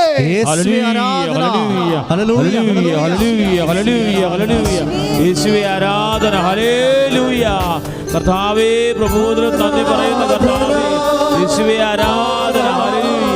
ഹല്ലേലൂയ ഹല്ലേലൂയ ഹല്ലേലൂയ ഹല്ലേലൂയ ഹല്ലേലൂയ യേശുവേ സ്തോത്രം, യേശുവേ നന്ദി കർത്താവേ, സ്തോത്രം ദൈവമേ. ഹല്ലേലൂയ ഹല്ലേലൂയ ഹല്ലേലൂയ ഹല്ലേലൂയ. യേശുവേ നന്ദി, യേശുവേ സ്തോത്രം, യേശുവേ ഹല്ലേലൂയ ഹല്ലേലൂയ ഹല്ലേലൂയ. യേശുവേ മഹത്വം. കർത്താവേ സ്പർശിക്കണമേ, കർത്താവേ സ്പർശിക്കണമേ, സ്പർശിക്കണമേ. കർത്താവേ പങ്കെടുക്കുന്ന ചാനലിലൂടെ ശുശ്രൂഷ കണ്ട് പ്രാർത്ഥിക്കുന്നവർ, തത്സമയം നിയോഗങ്ങൾ ടൈപ്പ് ചെയ്യുന്നവര് യേശുവേ സ്പർശിക്കണമേ. ലൈറ്റ് ക്യാൻഡിൽ പ്രേരിട്ട് പ്രാർത്ഥിച്ചിട്ടുള്ള മക്കള്, സാക്ഷ്യം പറഞ്ഞു പോയിട്ടുള്ള മക്കള്, ബഹുമാനപ്പെട്ട ജോസഫിന്റെ കൈ ശുശ്രൂഷ സ്വീകരിച്ചു പോയിട്ടുള്ള മക്കള്, അതിനെ ഉപാസനയെ വിളിച്ച് പ്രാർത്ഥന സഹായം. പരിശുദ്ധ പരമദിവ്യകാരുണ്യത്തിന് നേരവും ആരാധന. ഓൺലൈനിൽ പ്രാർത്ഥിക്കുന്ന എല്ലാവരും എഴുന്നേറ്റ് നിൽക്കുക. സമാപന ആരാധന രോഗസൗഖ്യ പ്രാർത്ഥനയുടെ സമയമാണ്. കർത്താവ് എത്രയോ മനോഹരമായിട്ട് നമ്മളോട് ഈ സമയം മുഴുവൻ സംസാരിക്കുകയായിരുന്നു. നീ കർത്താവിനോട് നന്ദിയുള്ളവനായിരിക്കണം. കർത്താവ് ഒന്നും അനീതി ചെയ്തിട്ടില്ല. കർത്താവ് തന്നെ പറഞ്ഞില്ലേ ജീവിതകാലത്ത്, ഞാൻ നിന്നോടൊരു അനീതിയും ചെയ്തിട്ടില്ല എന്ന്. അത് കർത്താവിൻ്റെ സ്വഭാവമാണ്. ദൈവം തന്നോടൊരു അനീതിയും ചെയ്യത്തില്ലെന്ന്, അനീതി ചെയ്തതായിട്ട് തോന്നിയാൽ പോലും ദൈവം അങ്ങനെ ചെയ്യത്തില്ല എന്നുള്ളത് അറിയാവുന്ന ആദ്യത്തെ ആൾ അമ്മയാണ്. അതുകൊണ്ടാണ് അവളെ ഹൃദയത്തിൽ സംഗ്രഹിച്ച് കളഞ്ഞത്, ക്ഷോഭിക്കാത്ത സുവിശേഷമായി മാറിയത്. അത് നമുക്കൊരു മാതൃകയാണ്, മധ്യസ്ഥയാണ്. മഹാവെളിപാടുകളുടെ കൃപയുടെ പത്താഴം. ഏതെങ്കിലും വിഷയത്തിൽ അല്പം താമസിച്ചു പോയാൽ അതാണ് നിൻ്റെ ഭൂമിയിലെ ജീവിതത്തിന് വേണ്ടിയുള്ള ഇട്ടുകൂട്ടെന്ന് പറഞ്ഞുകൊണ്ടാണ് ഈ സുവിശേഷ ശുശ്രൂഷ സമാപിക്കുന്നത്. കർത്താവെ, ഇപ്പോഴും ഞാൻ പ്രാർത്ഥിക്കുന്നു, നീ നിൻ്റെ വിശുദ്ധ പൗരോഹിത്യത്തെ മഹത്വപ്പെടുത്തിയതിന് നന്ദി പറയുന്നു. കർത്താവെ, കുഞ്ഞുനാൾ മുതൽ നിൻ്റെ തിരുസന്നിധിയിൽ നീ മാത്രം ദൈവം, നീ മാത്രം ഏകരക്ഷകർ എന്ന് പറഞ്ഞുകൊണ്ട് കർത്താവെ, അമ്മയുടെ മാതൃകയും മധ്യസ്ഥയും പിൻചെല്ലുകൊണ്ട് കർത്താവെ, ഞങ്ങൾ ഇവിടെ ഇപ്പോഴെത്തിയിരിക്കുന്നു. കർത്താവെ, അനേകം മക്കൾ കർത്താവെ, നീ നിൻ്റെ അവരുടെ ജീവിതത്തിൽ അവർ നീ ചെയ്തത് എന്താണെന്ന് അവർക്ക് മനസ്സിലായിട്ടില്ല. കർത്താവെ, അമ്മയെപ്പോലെ അവരും ചോദിച്ചിട്ടുണ്ട്, ഈശോ ഞങ്ങളോട് നീ ചെയ്തത് എന്താന്ന്. കർത്താവ്, ഞങ്ങളോട് ചെയ്തത് എന്തായാലും കർത്താവെ അത് ദൈവത്തിൻ്റെ ഒരു നീതിയാണെന്ന് അമ്മയ്ക്കറിയാമായിരുന്നു. അതുപോലെ ഞങ്ങൾ അറിഞ്ഞുകൊണ്ട് അമ്മയെപ്പോലെ ഹൃദയത്തിൽ സംഗ്രഹിക്കുന്ന കിട്ടാത്ത കാര്യങ്ങൾ, താമസിച്ച കാര്യങ്ങൾ, കടകവിരുദ്ധമായി സംഭവിച്ച വിഷയങ്ങൾ എല്ലാം കർത്താവെ അങ്ങയുടെ തിരുസന്നിധി സമർപ്പിച്ചുകൊണ്ട് പ്രാർത്ഥിക്കുന്നു. കർത്താവെ, ഈ പ്രാർത്ഥനകളെല്ലാം കേട്ടുകൊണ്ട് കർത്താവെ, ഈ സംഭവങ്ങളെല്ലാം കർത്താവ് അനുസ്മരിച്ചുകൊണ്ട് ഞങ്ങളോട് കരുണ തോന്നണം. തിരുവിലാൽ മുറിവേറ്റവനെ കരുണ തോന്നണമേ. കർത്താവ്, തിരുവിലാൽ മുറിവേറ്റ കരുണ തോന്നണമേ. മുൾക്കിടം ചൂടിയവനെ കരുണ തോന്നണമേ. തിരുനെറ്റി മുറിവേറ്റ കരുണ തോന്നണമേ. കർത്താവിന് വിശുദ്ധരക്തം, കർത്താവിന് വിശുദ്ധരക്തം, എൻ്റെ കർത്താവിന് ഉന്നതമായ നാമത്തിലെ സഭയുടെ അധികാരത്തെ കുറിച്ചിന്റെ അടയാളത്തിൽ ദൈവത്തിന്റെ ശക്തിയാൽ മാരക രോഗികളിലേക്ക് കർത്താവ് മഴയായി പെയ്യട്ടെ.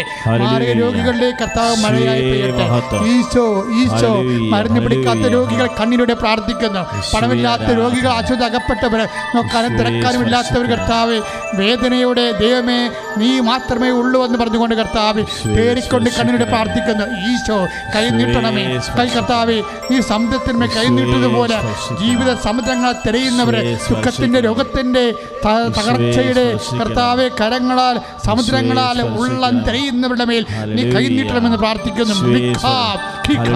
കർത്താവെ, അവൻ കൈ നീട്ടെ, സമുദ്രത്തിലേക്ക് കൈ നീട്ടെ, ക്ഷോഭിക്കുന്ന സമുദ്രത്തെ കൈ നീട്ടിക്കൊണ്ട് അവൻ പറഞ്ഞു, അടങ്ങുക, ശാന്തമാവുക.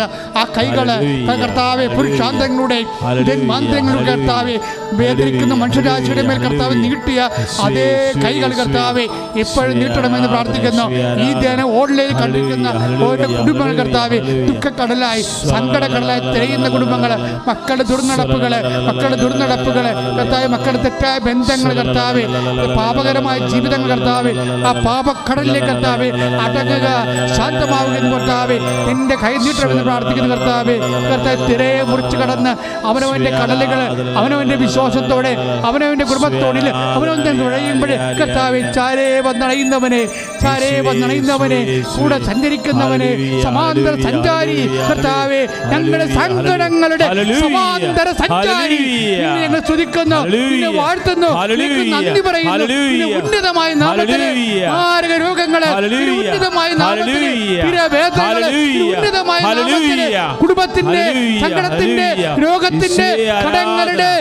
കല്ലുകള്, സങ്കട കല്ലുകള്, പെരുകുന്ന ഹൃദയങ്ങള് യേശു നാമത്തിൽ കൽപ്പിക്കുന്നു, അടങ്ങുക. യേശു നാമത്തിൽ കൽപ്പിക്കുന്നു, ശാന്തമാവുക. ശ്രദ്ധിക്കട്ടെ. ഹല്ലേലൂയ, ഹല്ലേലൂയ, ഹല്ലേലൂയ, ഹല്ലേലൂയ, ഹല്ലേലൂയ. യേശുവേ, നന്ദി കർത്താവേ, സ്തോത്രം ദൈവമേ, ആരാധന നന്ദി ദൈവമേ, സൗഖ്യങ്ങൾക്ക് നന്ദി ദൈവമേ, കൃപകൾക്ക് നന്ദി ദൈവമേ. യേശുവേ ആരാധന കർത്താവേ, അനേകം സാക്ഷ്യങ്ങളായി ഞങ്ങളെ മാറ്റണമേ എന്ന് പ്രാർത്ഥിക്കുന്നു. യേശുവേ ആരാധന, യേശുവേ ആരാധന, യേശുവേ ആരാധന. പരിശുദ്ധ പരമദിവ്യകാരുണ്യത്തിന് പരിശുദ്ധ പരമദിവ്യകാരുണ്യത്തിന് വാതരോഗങ്ങള് കർത്താവേ, ഉപ്പുമാങ്ങാ പോലെ ചുട്ടിപ്പോയ മക്കളെ ഇവിടെ ആരാധനയിൽ സാക്ഷ്യത്തിൽ ഞാൻ സംസാരിച്ചായിരുന്നു.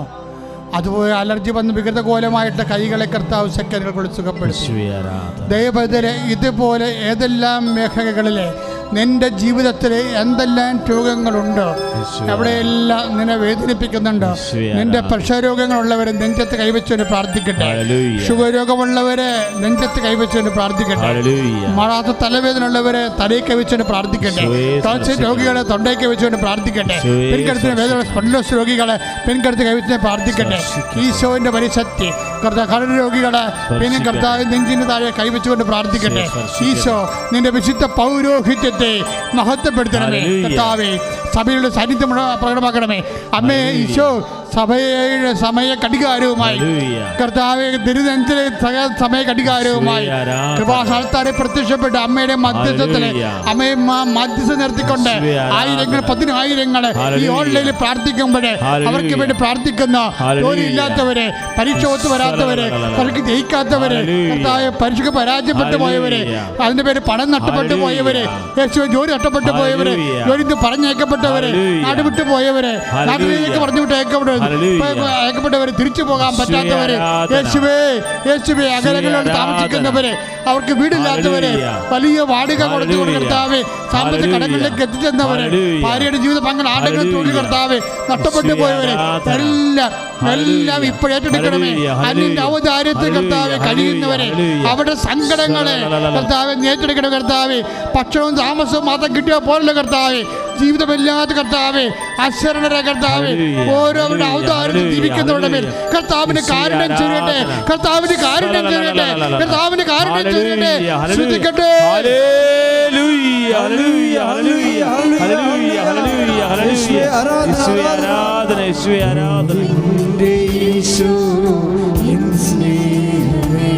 ചേർന്ന് പാടാം. ഈശോയെ സ്പർശിക്കണം, ഈശോയെ സ്പർശിക്കണം. ഹല്ലേലൂയ, ഹല്ലേലൂയ. ഈശോയെ ആരാധന, ഈശോയെ ആരാധന, ഈശോയെ ആരാധന, ഈശോയെ ആരാധന, ഈശോയെ ആരാധന, ഈശോയെ ആരാധന. കരങ്ങൾ വീശി ആരാധിക്കുക. ദൈവത്തിന്റെ സാന്നിധ്യം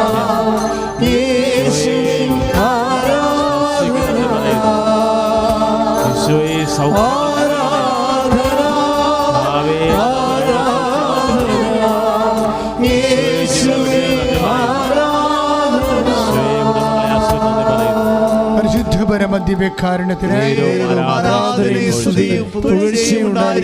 പ്രിയമുള്ളവരെ, ഇപ്പോഴ് ദൈവത്തിന്റെ വലിയ കൃപകൾ നമ്മളിലേക്ക് വസിക്കുന്ന സമയമാണ്.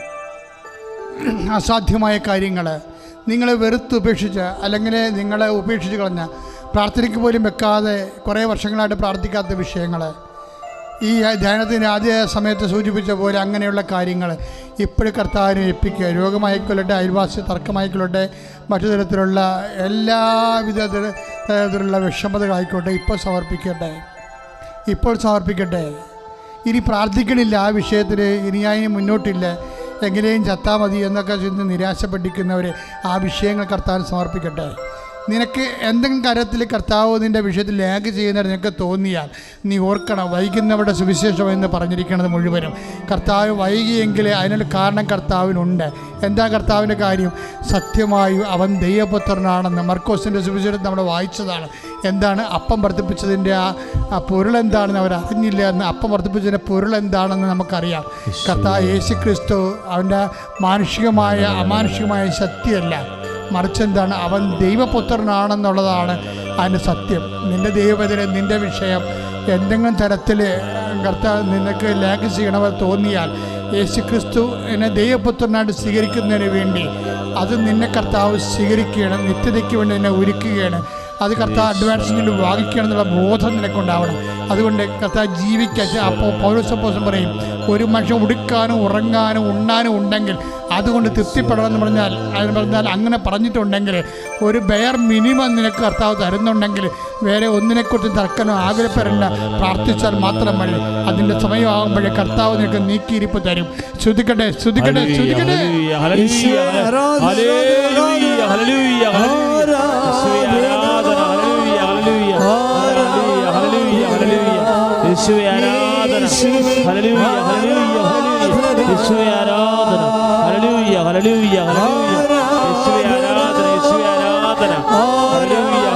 ഹല്ലേലൂയ, ഹല്ലേലൂയ, യേശുവേ ആരാധന,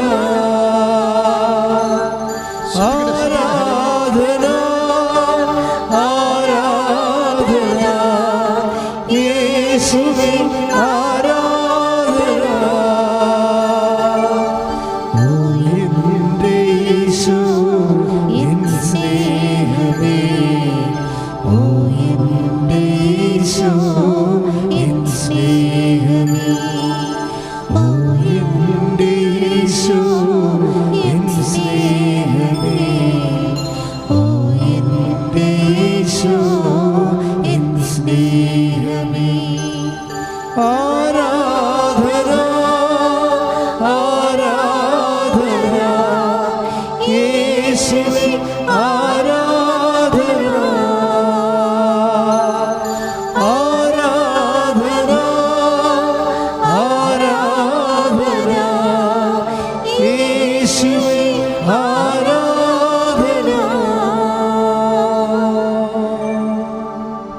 പരിശുദ്ധ പരമദിവ്യകാരുണ്യത്തിന് ആരാധനയും സ്തുതിയും പുകഴ്ചയും ഉണ്ടായിരിക്കട്ടെ. പരിശുദ്ധ പരമദിവ്യകാരുണ്യത്തിന് ആരാധനയും സ്തുതിയും പുകഴ്ചയും ഉണ്ടായിരിക്കട്ടെ.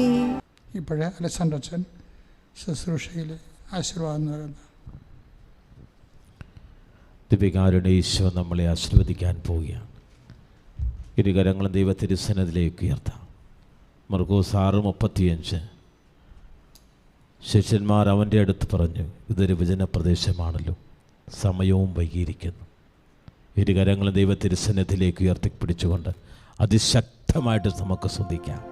നമ്മുടെ ജീവിതയാത്രയിലുണ്ടാകുന്ന വിജനപ്രദേശങ്ങൾ, എല്ലാവരും തിരസ്കരിക്കപ്പെടുന്ന അവസ്ഥകൾ, രോഗങ്ങൾ നമ്മളെ വേട്ടയാടുമ്പോൾ, ദുരിതങ്ങൾ നമ്മളെ വേട്ടയാടുമ്പോൾ, ഇതാ ദൈവം നിൻ്റെ കൂടെയുണ്ടെന്ന ബോധ്യം, ഇതാ ദൈവം കൂടെയുണ്ടെന്ന ബോധ്യം, ഇതാ ഉടമ്പടിയെടുത്ത ഓരോ മക്കളെയും ഈ ശുശ്രൂഷ ലോകത്തിൻ്റെ നാനാഭാഗങ്ങളിൽ നിന്ന് കണ്ട് പ്രാർത്ഥിക്കുന്ന മക്കളെയും ഇതാ ഈശോ ആശീർവദിക്കുകയാണ്.